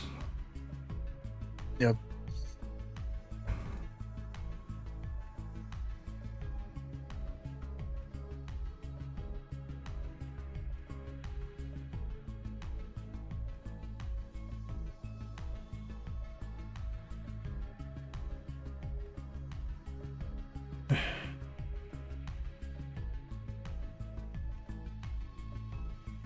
Oh, Mr. Dagger, someone XSML asked how much longer you're streaming. Oh, fucker. Somebody talk. I do not look at the stream chat at all. No, you're good. You It's used just to, me and though. XSML chatting. Yeah, like the Discord stream chat. Well, after I finished that monologue, I looked at the time and it was exactly midnight. I'm like, should I stop it now or should I just let it go for another hour? It was a good monologue to end on, but your stream, you decided. Oh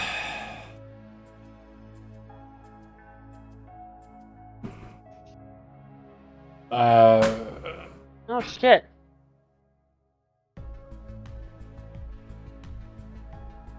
Let me read the chat, see what the hell's been happening here.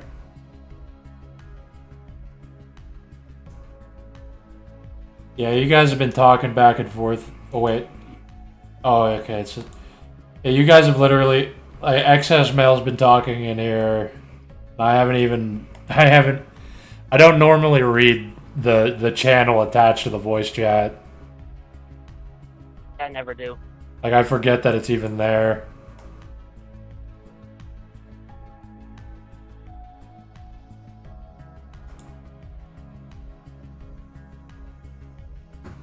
I feel like almost all these Discord stream chats have basically turned into me and XSML talking while other people talk. It might be more beneficial to look at like the Twitch or YouTube chat where people are responding back to what you and Authoritarian and Brent has been talking about. Yeah.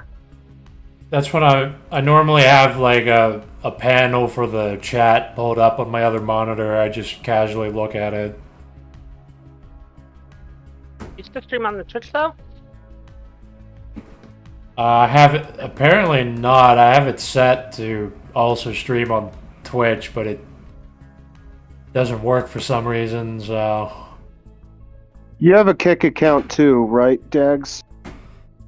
Yeah, I need to set that up. I need to start streaming on that for inevitably when I get banned.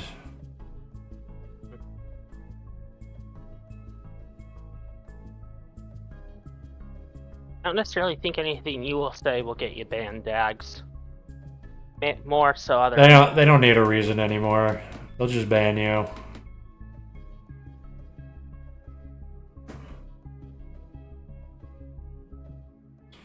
And I'm sure someone said something. It literally only takes one thing.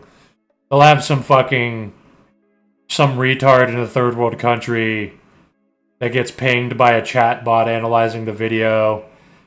And it'll see like, oh, that sounds like a slur, ban, gone.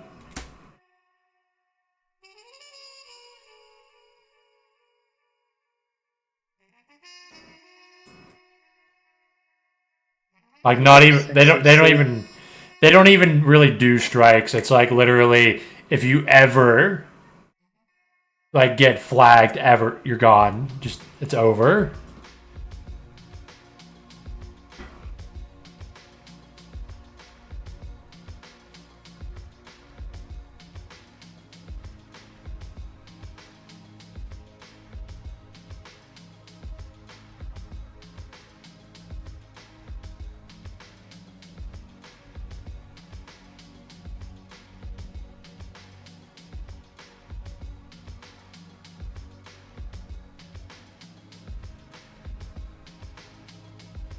It's whatever. We live in a fucking dystopia. That's how my book opens up. We live in a fucking dystopia. We are oppressed.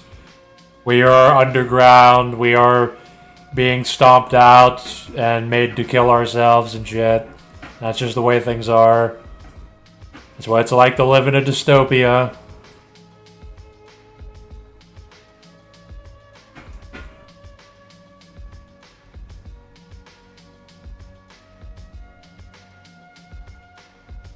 So at least you can say that. Like it's pretty. That's funny. That's what. That's I can unironically write that on my fucking book.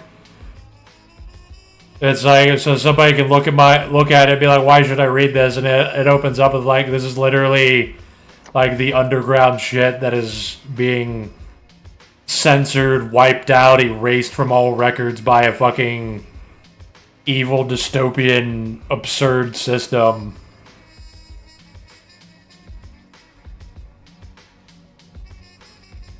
And I've already accepted that like Amazon's probably gonna like just delete me from all their services whenever I publish it to their website.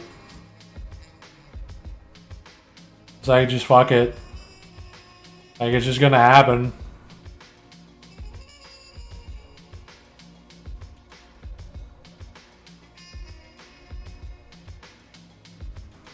It's funny because with Amazon, they used to be a book thing, but I can't find a lot of books on there. Such a weird thing.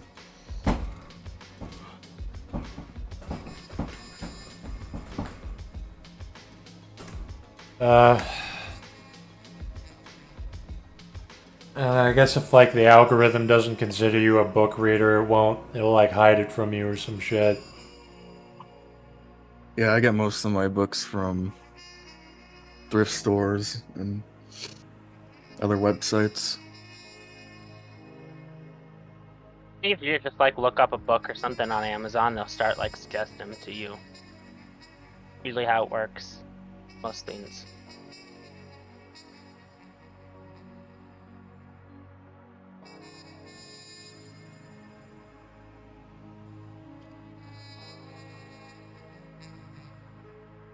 I looked up some pair of shoes for my mom, and I instantly, next time I opened a page that had ads, I got ads for shoes. I'm like, what the fuck?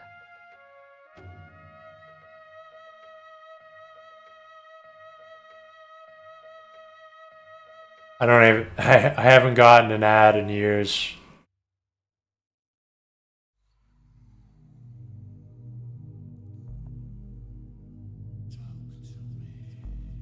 Do you have ad blocker and software installed on your computer, Dex? Yeah, of course, everybody should. I don't have ad blocker installed. I don't see a need to. You should be using Firefox and uBlock Origin or whatever Brave browser. Just don't use a Chromium browser. If you use a Chromium browser, you're just surrendering to the enemy immediately. If you use a Chromium browser as your main browser, obviously you can use it for like going to government websites and shit that'll get glitchy on Firefox. But like for looking at YouTube and browsing the internet in general, you should be using Firefox with uBlock Origin or some shit.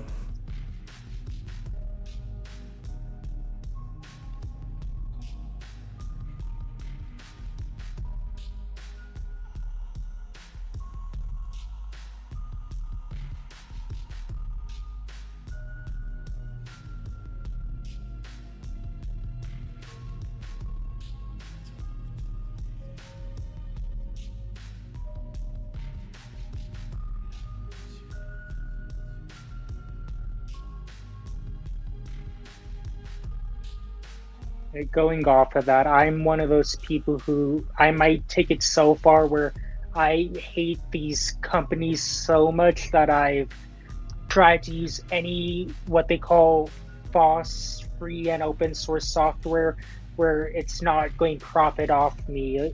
Like I use Linux operating system, try to disconnect from any social media just because I hate these elites so much. I don't want them to make a single dime off of selling whatever personal info, like, oh, this person was last seen at a coffee shop, let's sell it to advertisers and see if we could manipulate them into getting overpriced latte at Starbucks. I've tried to remove anything I can just so they can't sell my information. I'm sure they still do. I'm not acting like I'm a ghost or anonymous, but I try to fight back so much since I have so much hatred for the system. Well, you can't even really talk to people because Oh no, I can't. they seem to try to advertise or sell something. It's even, I don't know, it's everything. There's ads everywhere. It's, even people you talk to on the street, it's like, yeah, they're trying to, I guess they're selling me something. So it's, everything is one big advertisement, seems like. Yeah, it's like a zero-sum game. Someone comes up to you in the street being friendly, and next thing they know, they claim to be part of a charity, and you should give them this much money to help this charity, or they're selling this useless service that you don't really want, but they'll try to put on a mask of friendliness to take your money from you. That's the world we live in, where it's zero-sum, and they want to siphon away from you. Exactly. That's what it is. Yeah, I mean, late stage capitalism, like nothing's being produced anymore. There's no more innovation. They're just innovating ways to siphon more value from you. yeah, and then yeah, exactly. And you hear people, oh, I work in sales. I mean, that's probably who's making the most money in this economy right now.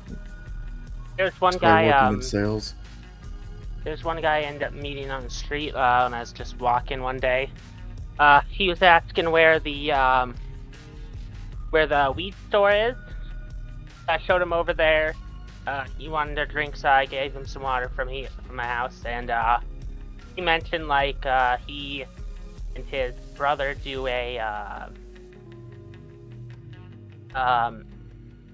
construction company. And he said he'd hook me up if I ever wanted. I mean, that's someone who, at least I didn't get someone who's trying to sell me shit. That's strange. It's funny, kind of going off about that job thing you said, Brent. Yeah. I was having a conversation with my mom today, and she was telling me that she saw a press release in her local area that many companies are trying to make people give them money for jobs. So like you have to buy in to get a job, and that companies are starting to do that now in California. Oh, there goes my mom. I doxed her, but yeah, it's happening in California, where now we're at the point of rent seeking, where they're trying to siphon as much money out of you to get a job. A lot of companies are trying to set up a framework where you have to give them money just so you could get hired. It's called a pyramid scheme or something, or a con. That's fucking Con 101, I swear to God. I don't know Con 101, but that sounds like it. The Art of the Con by Trump Jr. or something.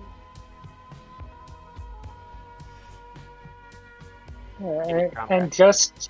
Oh yeah, my bad. Yeah, go ahead. Or quick rant, just this Monday, I got a call from an Indian, who would have known, and then the Indian offered to apply to jobs for me. I can't do Indian accent, I would if I could.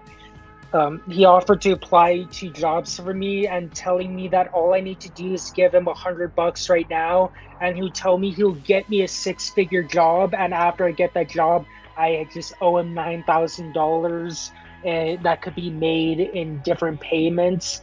Like, who are you to waste my time and tell? Mind you, this was a job posting on LinkedIn.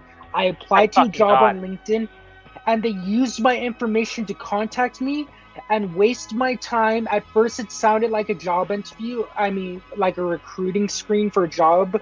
And then it quickly turned to, hey, we provide this service. I could get you a job. And I knew it was a scam right away. I decided to hear him out, and he offered that they'll apply to jobs for me and make a resume for me, and all I need to do is give them $100 right now. Oh no, it was $800. Sorry, way off the mark. $800 right now, and then once they get me my high-paying job that they guarantee they'll get me, I just owe them a small fee of $9,000. Yeah. Yeah, so I'm not giving it to you right now. Get me a fucking six-figure job and I'll consider it. Not even that. I don't think that's worth it. You shouldn't have to give anyone money to get a job. I mean, if you get me a really good job, I'll give you some money, sure, but I ain't gonna fucking trust you on your word. Especially if you're calling me from some sort of fucking scam thing. Hell no. Every time I would panic and I would start sending resumes out to a bunch of jobs. Like whenever like something bad would be happening, like a tooth would break off or money was getting tight, I would just throw resumes everywhere, and it would all amount to nothing, and it would just be recruiters giving my information to Indians who would call me to try to scam me, and I would get harassed on my phone and my emails, and that was it. I tried applying a couple times for Safeway. I applied like 5 or 6 different times, and then they finally said, yeah, sounds like you're perfect for this position. We'll get you set up. And then last second, someone from the inside transferred or something, and they want to take it, but next time we'll get you it. I didn't fucking apply. I probably should follow up and see if I can apply for it, but that pissed me off to no end. Yeah, it's just nothing but bullshit in the job market. Like I have tried, and it's genuinely nothing. It's so fucking bleak that I look at the surrounding area online or in real life, and it's just like it's like a post-apocalypse. There's nothing to do but like live with my boomer and try to help him out and try to like spend as little money as possible and drink water and eat rice.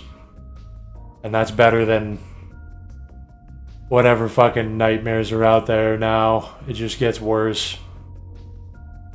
Worse and worse. It's the hustle economy. Now, we're in the late stages of... Now it's just hustling and scamming people for job openings. Make fake job openings on LinkedIn, and then you get money from that. It's the ghost job.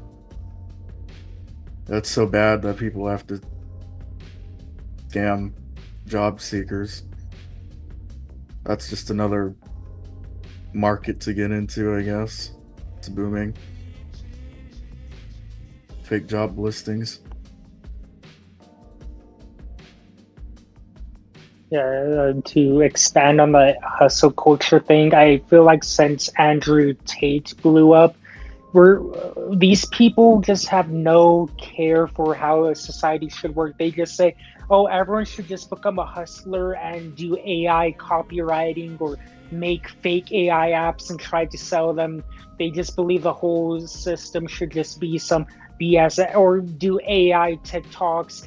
If you aren't doing that and you're poor, that's your fault. Oh, look at this totally real screenshot of me making $10,000 in 1 month, only spending $5 a day. making AI TikToks. That's what like those right wing hustler university types. That's their ideology that they try to push as a solution for this world. Yeah, it's and then it's a psyop to just there's a bunch of dumb ways to make money. It's so easy, dude. You can just everyone's doing this, and then if you aren't making money, oh, you're a fucking idiot, loser, poor, dumb fuck. It's another way to gaslight you and shame you. Oh yeah, just real quick. Yeah, what exactly what you said. And you know what's worse? They say if you aren't making money doing these crappy AI TikToks, it's because you don't know the one simple secret. All you need to do is pay me a short fee of a small fee of $100, and I promise I'm gonna give you the secret to make $10,000 a month on TikTok. That's all you need to do. Yeah. Just give me that shit. $100. Guys, it's just $100. Think about all the money you could get. You just gotta give me $100 a month, and I promise I'm gonna give you the knowledge to make thousands of dollars a month. I don't even fall for that shit. How about you give me results and then I'll pay you? Sound good? No? Alright, fuck off.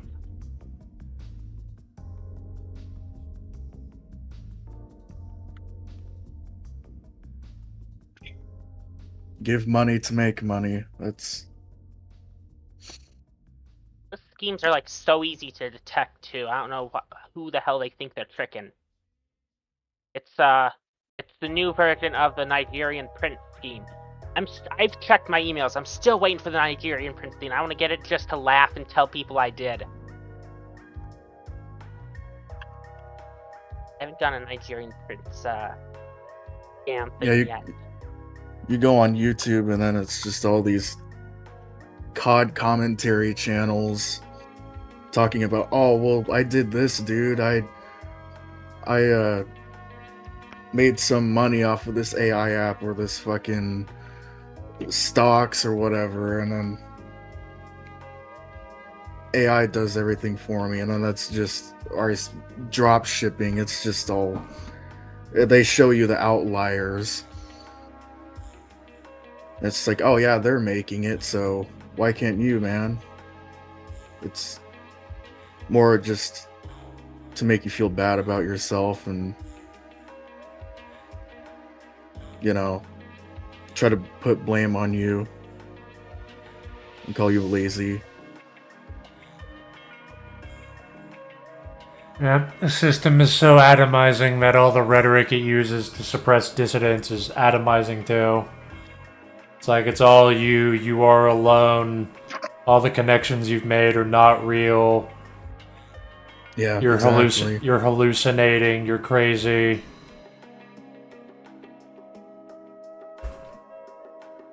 Yeah, it is weird about those channels. They'll have the same format and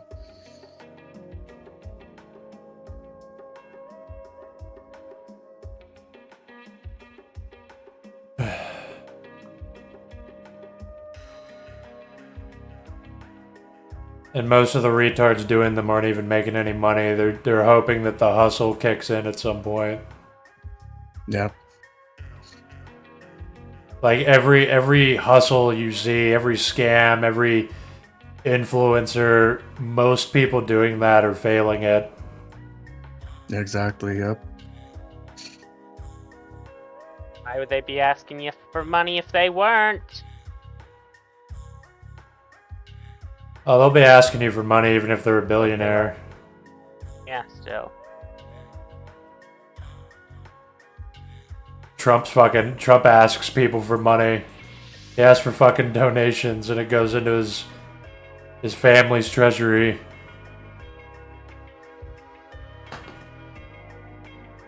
I was kind of curious in 2024 and I signed up for Trump's phone list, and it's nothing but spams about how you should donate to give him $20 to beat the system. It'll be all caps, spamming text messages like, beat the system, give me $20, that's all you need. I need your help to defeat the radical left. We are almost there, all caps. It's like, That's- all I need is $20 from you. Give me $20 and enter this raffle for this golden Make America Great Again hat. And it doesn't work on you, but it works on a lot of retards. Like that bullshit pulls in millions of dollars. That's how stupid people are.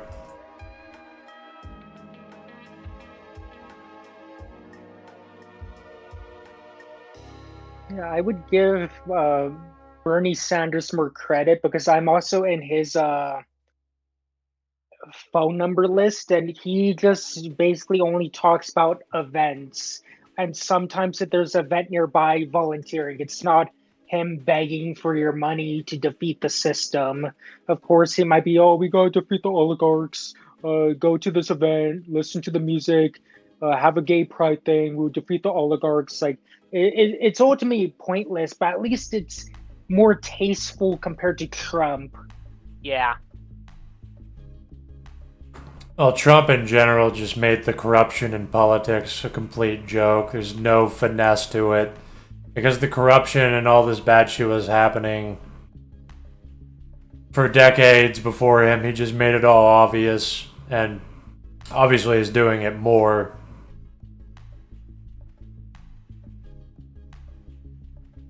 Like, it just... They frame it as, like, him being blatantly corrupt and trying to scam me. They frame it like, oh, he's being real, he's being direct with me, he's being genuine. That's why I should give him money. He's not beating around the bush.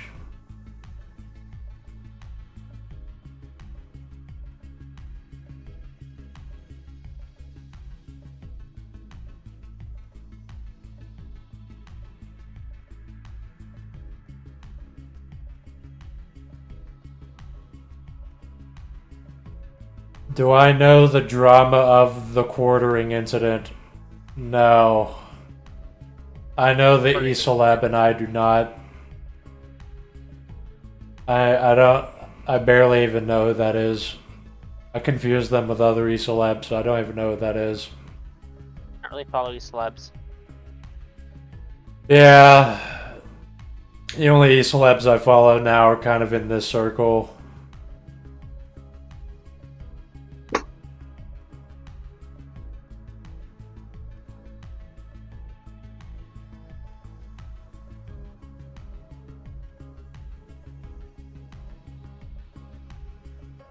He was having a cuck meltdown or something. It's like...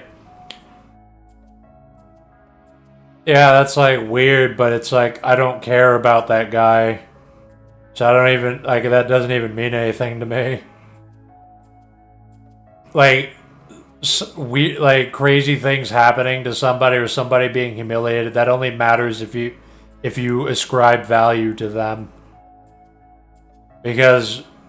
Like, it's like with normies. Most normies, I don't even care enough about them that if I had power, I wouldn't even torture them. Like, making them scream and cry wouldn't even matter to me. It's just noise, because they're not even valuable. Like, I don't recognize them. Yeah, it's like, why waste anything on them? It's like deriving pleasure from stepping on ants. It's like, who cares? It's an ant. Value.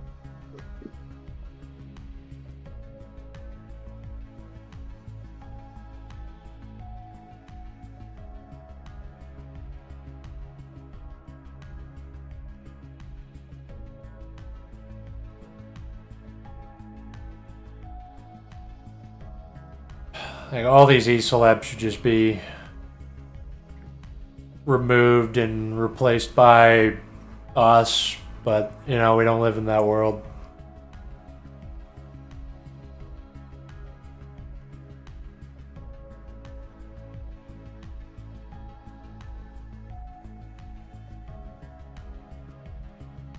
It's pretty just just a great reflection of our society that the biggest hedge against this horrible system is just be a celeb and make a clown out of yourself for money. That's the biggest hedge. Like, oh, you don't like the system, just become an celeb and a content creator.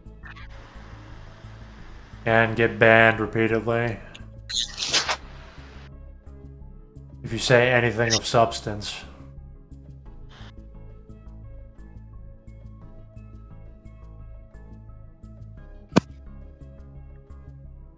Yeah, and just beg people for money. Just like, I provide all this value with my niche Substack. Can you guys subscribe to my Patreon? I'll give you access to my Discord server if you give me money. Patreon I can kind of get. Paying for Discord? Hell no. Because, I mean, people like make content on YouTube, like, there's some shit YouTube doesn't let you get, so, like, Patreon is a way to give everyone exactly what you want them to hear, instead of just, what YouTube will let you hear. I can get, Patreon a little bit.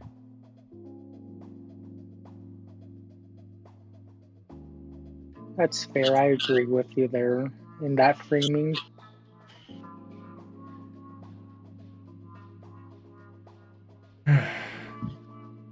Its own way, it's fighting the system.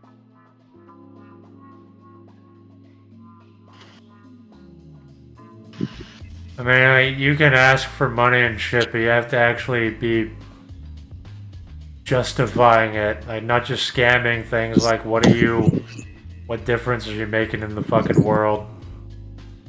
Because the world doesn't need more scammers, so you're not doing anything new. Not changing anything. Those scammers are on their grind. Their hustle grind. Like, I tell people to buy my book sometimes. But that's like, I think that they are at least valuable. Even though I would definitely not buy them. Because I think buying books is stupid. But, there's no other way to, like, make money. Books have an inherent value, I think. It's not stupid to buy a book. It would be, I mean, if you have the money, it would like, I guess. yeah. I guess I would like to own a physical copy. If like if Dismal wrote a book, I would probably. And if I had the money, I would like to own a physical copy of it. I guess it would just be cool to have. It's more like, I guess I don't like the idea of buying a PDF or buying an audiobook.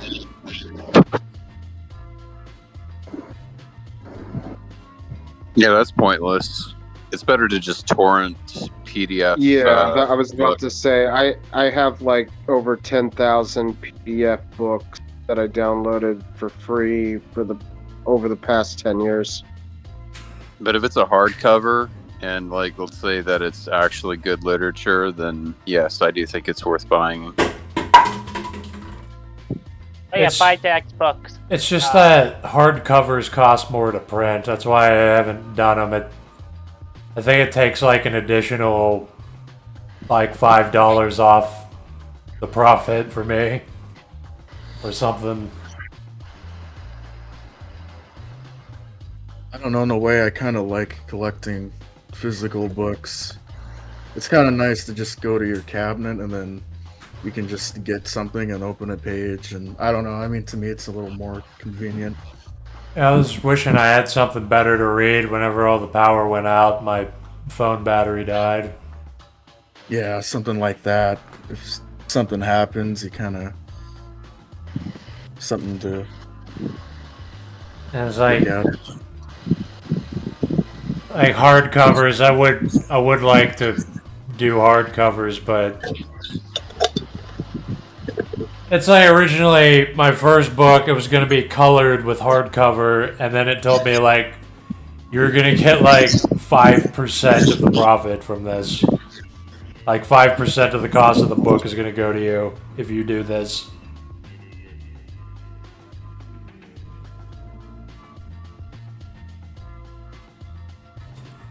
Oh, yeah. EWS said you should sign them. Yeah, that's a good way to make money. Signing the book, like doing book deals or whatever. I mean, I would have to mail them or something. Because there ain't shit you can do in real life here. Where am I gonna sign books? Am I gonna sign books at the local library? Of a shithole town that has a fucking horse tranquilizer problem?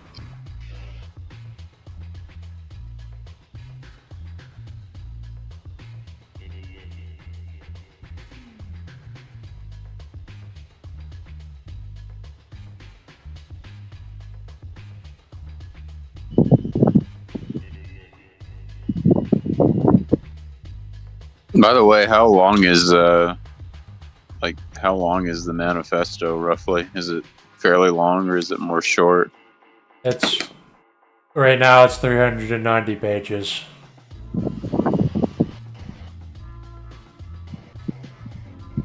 And yeah, that's a decent chunk of reading.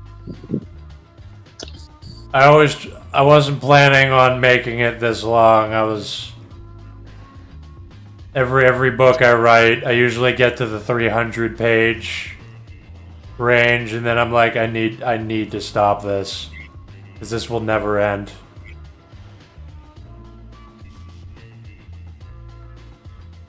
That's like, both the fiction books I wrote, they kind of end abruptly, because I'm like, this will never end.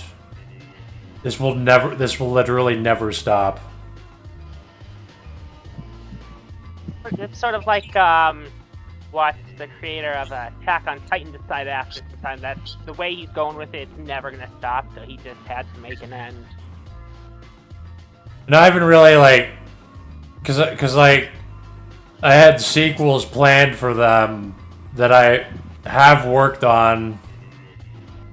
I just haven't finished them. Like the Space Pirate one, I'm over 100 pages into that. Death Knight, I'm 200 pages into that.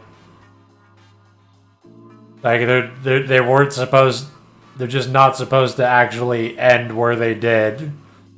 It's like, I'm literally just cutting this here because I need to publish this bullshit.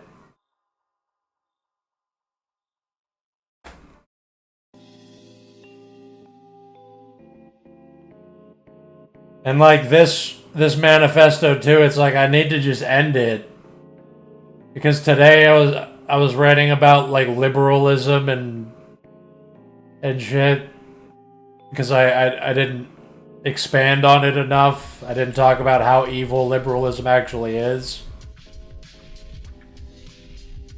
And it just keeps going on. You just have to like stop it at some point.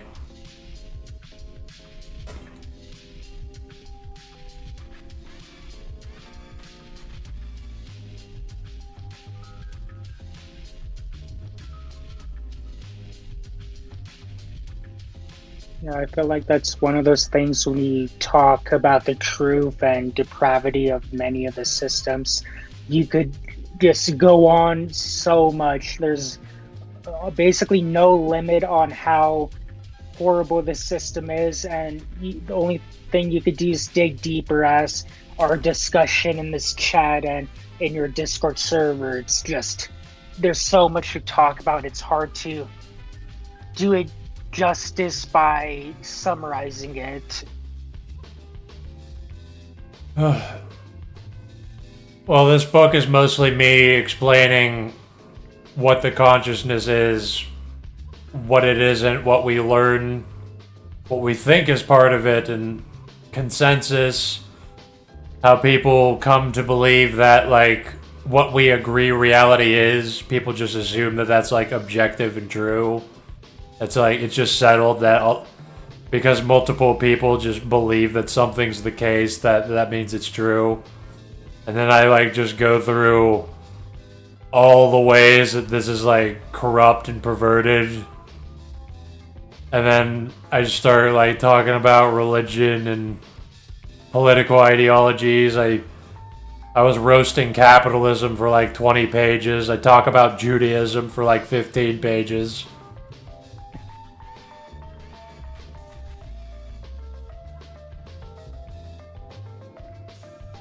It's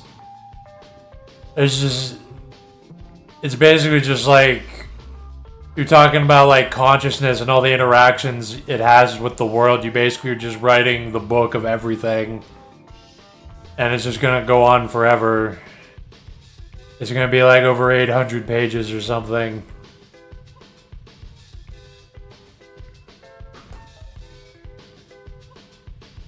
Which, that is what, great books like The Phenomenology of Spirit is 600 pages of just pure, raw abstraction and dialectical process of the consciousness. Which is impressive. That was his masterpiece. That was what Hegel's like, I need to at least make this and then I can die, I guess.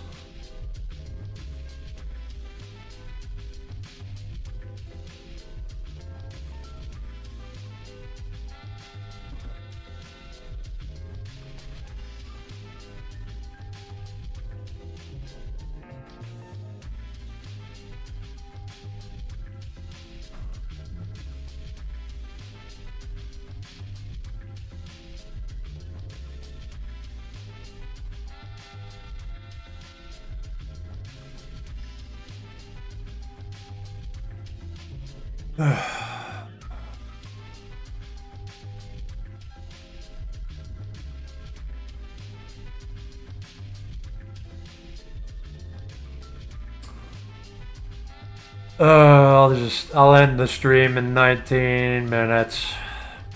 Alright.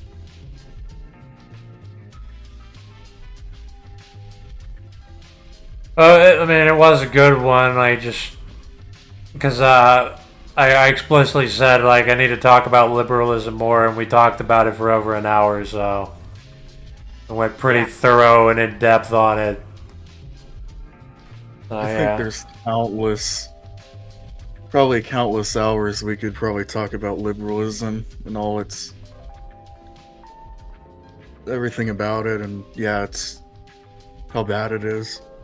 Yes, especially if you're just talking about individualism and capitalism in general. Like, you just like with the book, I was able. There's more things to say about these topics than you can ever like hold in any conversation. You can never list off these examples like this. Like, I had to collect and just think of these examples over the span of 4 months. Just like all the ways. It's hard to get on paper. And then you keep thinking about, it leads to a rabbit hole where you just keep thinking about other things and it leads to another. And that's literally every day. It's like I get a thought in my head and then I get anxious. I'm like, I need to write this down. I can't relax until this is written down. And then sometimes I'm too lazy to do that, so I'm just in this state of anxiousness where I need to do it, but I don't write it down, so it just... But then I actually have to do it because eventually it's going to leave your memory and then it's gone. You have to do it. Yeah, that happens. Happens to me when I pace around when I'm doing chores and I have conversations in my head and things pop up and then I forget about it the next day, and so... Yeah, like when I was wage cucking at UPS 10 years ago, I was pulling out my phone and just making notes constantly. I didn't even care. Like, hey, you gotta get off your phone. It's like, I don't even care. It's like, I literally, my desire to take this note, I'm literally willing to get in trouble over this. Yeah. I never understood that. Like, if all your work is done and you pull out your phone, why the fuck are you gonna get yelled at? My job is done. Like, if you want, I can make up more stuff to do or just do stuff slower. Oh no, your work is never done. At UPS, I didn't care what the state of the boxes were. Like, if I had an idea that I felt was like groundbreaking or something, I had to pull out my phone and put it down in the notepad. Like, I did not care about anything that was happening around me compared to taking a note.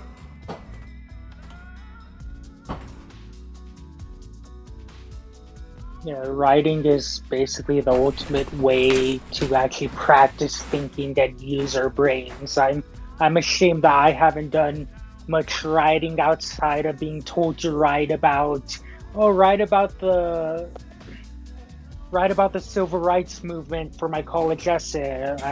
I'm ashamed I haven't done much writing, and on writing a blog about just for myself and I guess whoever might care about liberalism and the hypocrisies I might experience being a liberal and how it's pushed away from it. I do plan on starting a mini blog about that. I don't even care if it gets viewers. Maybe I might turn it to a YouTube channel, but I just need to formalize these thoughts in writing and throw it out to the abyss. Well, writing, and not just writing, but general magnum opuses, like having a work, is basically like the magnum opus is how you achieve self-mastery. Like, me writing this book literally improved my own knowledge. Like, I did not understand Hegel or economics as much as I did after writing this. It was like a way to also refine my actual knowledge.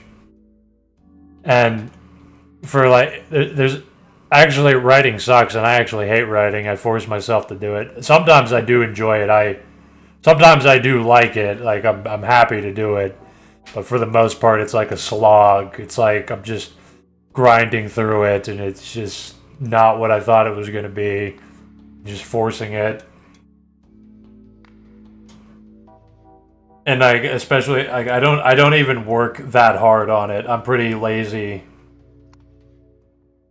Like, I don't try to like force things through. I just write down, I write down notes and shit, or make entries, and then I only write when I'm inspired, which leads to me barely doing anything.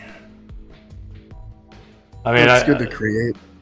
Yeah, it is. Like, it's obviously like it's good to. It's just good to do something, to have something meaningful, which a lot of people just like they don't have. I'm fortunate to like have something I care about. It's like I'm fortunate to have like a small following. Like, if that would be good if like 10 people bought it. Yeah, it's good to have something that you're created physically, even if you're just throwing it into the void. It's still nice to have. Yeah, like, even Yeah. I do need the money, but it's not a total loss if like it has no impact on the world beyond like a few people, because it at least had an impact on me. It refined my knowledge. Like, actually, even just writing fiction allowed me to understand storytelling. Like, all the decisions people make with fiction, step by step. To, like, get into the mindset and to, like, realize ultimately how stupid fiction is. Because, like, writing science fiction and just making up bullshit about, like, space, I'm like, none of this shit is possible. I'm literally making this shit up. None of this works. This is bullshit. I just make it sound convincing. That's literally what sci-fi is. Yeah, sometimes sci-fi doesn't even do that. But it's entertainment. Yeah, like I just like the aesthetic. I don't like people thinking that because they see it or read it that means it's gonna happen. I literally just like with Space Pirates, it's like literally combining the aesthetics of like Metro 2033 with Space Station 13, where it's like really crazy out there space that's kind of realistic, and then with like Metro 2033 where everybody's like a really realistic, crazy commando. Like you can't just be a soldier; you have to be a technician. You have to be like a you have to be like be able to kill people and also be like a nuclear engineer or computer engineer. And you're like, by the time it's complete, everybody's completely disillusioned. Like being a space pirate is complete garbage. They're completely done with it. The captain of the ship like just wants to kill himself. He just wants to shoot himself in the head. It doesn't even matter they have access to virtual reality where you can rape whatever sex slaves you want. He just wants to blow his brains out. It like doesn't even matter anymore.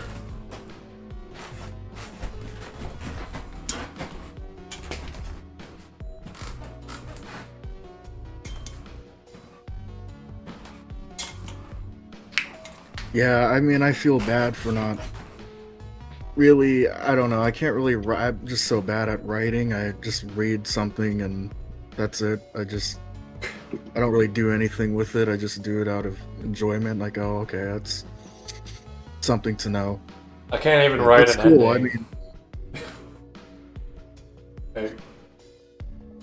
I was told that my writing is really mid because my purpose was not to write something extremely spectacular and grandiose where explosions are going off. It was supposed to be like this is really what it would be like. This is like it would be this boring and it would suck. There's like more things happening inside of their minds than in their external world. Yeah. I mean, that sounds interesting. It's not, I mean, look at all the books, all these on the bookstore, you know, you just see porn slop and that's it.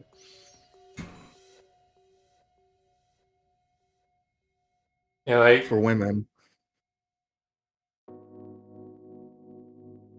yeah, pretty much, and a lot of it can just be AI generated now. Yeah. Because sex fantasies are that basic. Yeah, it's pretty much. It's go to any Barnes and Noble and that's all you see. Bestseller. It's some hairy muscle beast man raping his harem of female slaves, and yeah, that's what women. That's the demographic, I guess. It's nothing, you know. It's nothing spectacular, creative. It's just porn, Coomer slop. That's it. Yeah, something being successful or famous doesn't even matter because we are in the Kali Yuga where everything's upside down. Yep. The people that should be on top are on the bottom. The people on the bottom are on top. Yep. Inversion. Yeah, I mean everything about this world is inverted right now. It's clown world. Like people are literally generating profit by actively ruining society. Like destruction is profitable. Exactly. Like money doesn't even run out. Capitalists are all like getting bailed out by the government. The productive members of society are fucking parasites.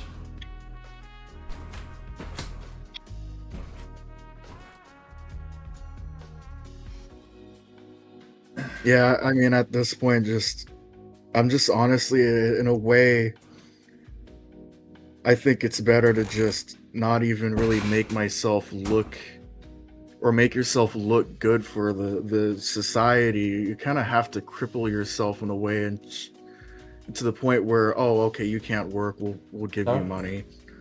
So in a sense, it's better to just, honestly, I mean, proving yourself or showing the world that you're creative or you can do these things, it's only just gonna entrap you, and it's not like you're gonna get climbing the status ladder. You have to, it's best to just cripple yourself and show the world that you're just an idiot cripple, and you don't have to work or do anything. It's just, okay, you have to lower the expectations of yourself. That's the way to go.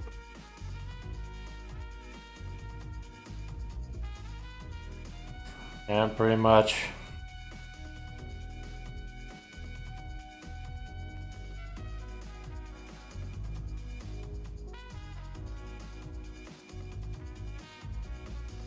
Or just be numb to it and try to have moralities or ethics as an aesthetic, such as what many Marxists do, or essentially any sort of forgive me, I can't say this word. The Christians, the Zionist Christians, the evangelical, I can't even say the word, tongue twister, and I'm tired, but you know what? Thank you, Brent. Yeah, they wear morality as aesthetic just for them to show off, not to actually think about or even follow, just mainly just to find validation and be numb to the realities of the world. That's the only other alternative, and it's one that we all here have rejected. It's one I used to live in very recently, and it's hard for me to shift away from it, but I am shifting away from wearing liberalism as a badge of honor and yada yada yada.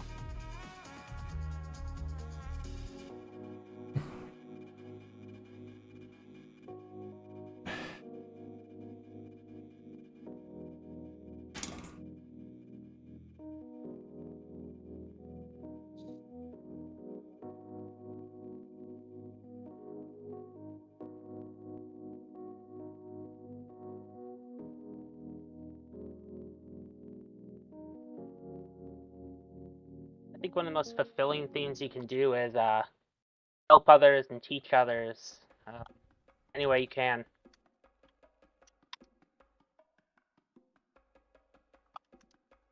Yeah.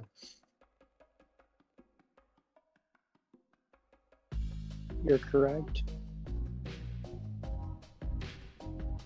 Yeah, essentially.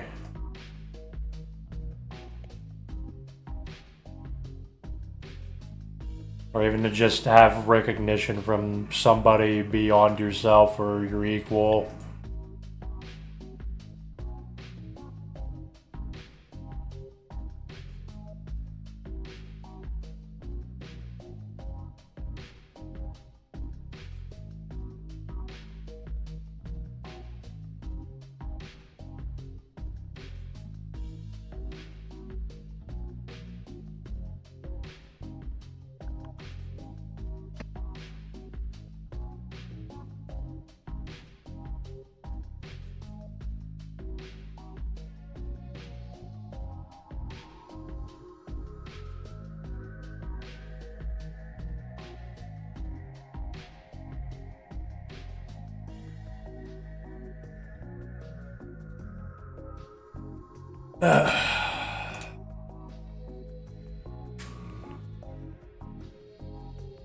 Well, that was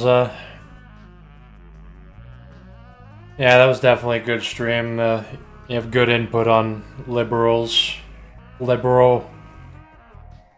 I actually had to ADisgracedLiberal. Go back into talking about liberalism because I got fixated on specifically like libertarians and capitalism, but liberalism entirely is a huge problem. But it was definitely informative too, because like we gave actual examples, talked about like all the actual bad things happening tangibly.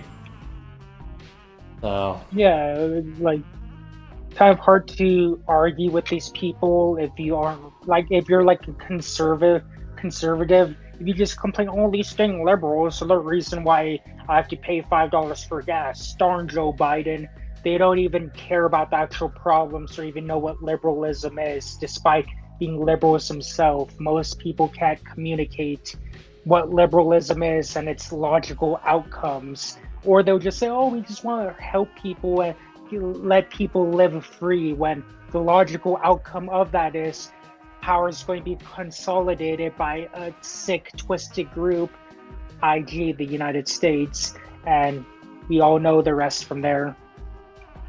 They're stuck in a false dialectic where they have to choose between two shitty options. Like, the way to control society is to control the dialectic, which creates the feeling that, like, you have a choice, that things are progressing, that, like, you see the totality of existence because you see a basic, like, dichotomy and some sort of interaction and unity happening between them as if things are progressing.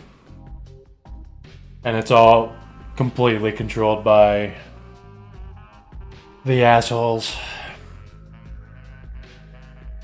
But, so it was good having you on, Authoritarian, Brent, ADisgracedLiberal, and Wolf. Thank you. Yeah, no, thank you very much. Yeah, this is a good stream. It's a good listen.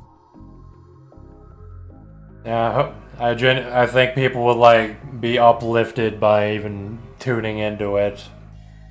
Oh yeah. Yeah. After it's I don't know if saved. me complaining is going to help. It was definitely productive like that. complaining about, like, liberalism. Like, people in these circles do need to, like, it's actually constructive, like, whenever you complain about working in the tech industry, like, we need real world examples like that, because I don't work in that, but I know people in this community that did. There's two guys off the top of my head that have pretty much the exact same story, where they work in the tech industry and it sucks, and they become disillusioned and realize the world is run by useless retards that got lucky. I was glad I gave some, like, former normie insight. I basically lived all my entire life, which is a young life, but as a normie until now. That's generally how We all people have gotta to start. somewhere. Yeah, exactly. I Oh, was man. probably a normie up until age 28, 29, so not too bad. I had a pretty long struggle, so I can't really place things down, but I was about as stupid as a normie for most of my life. But okay, I'm gonna close this and hop off later. Yeah, take care. Thank you once again. Glad to have you.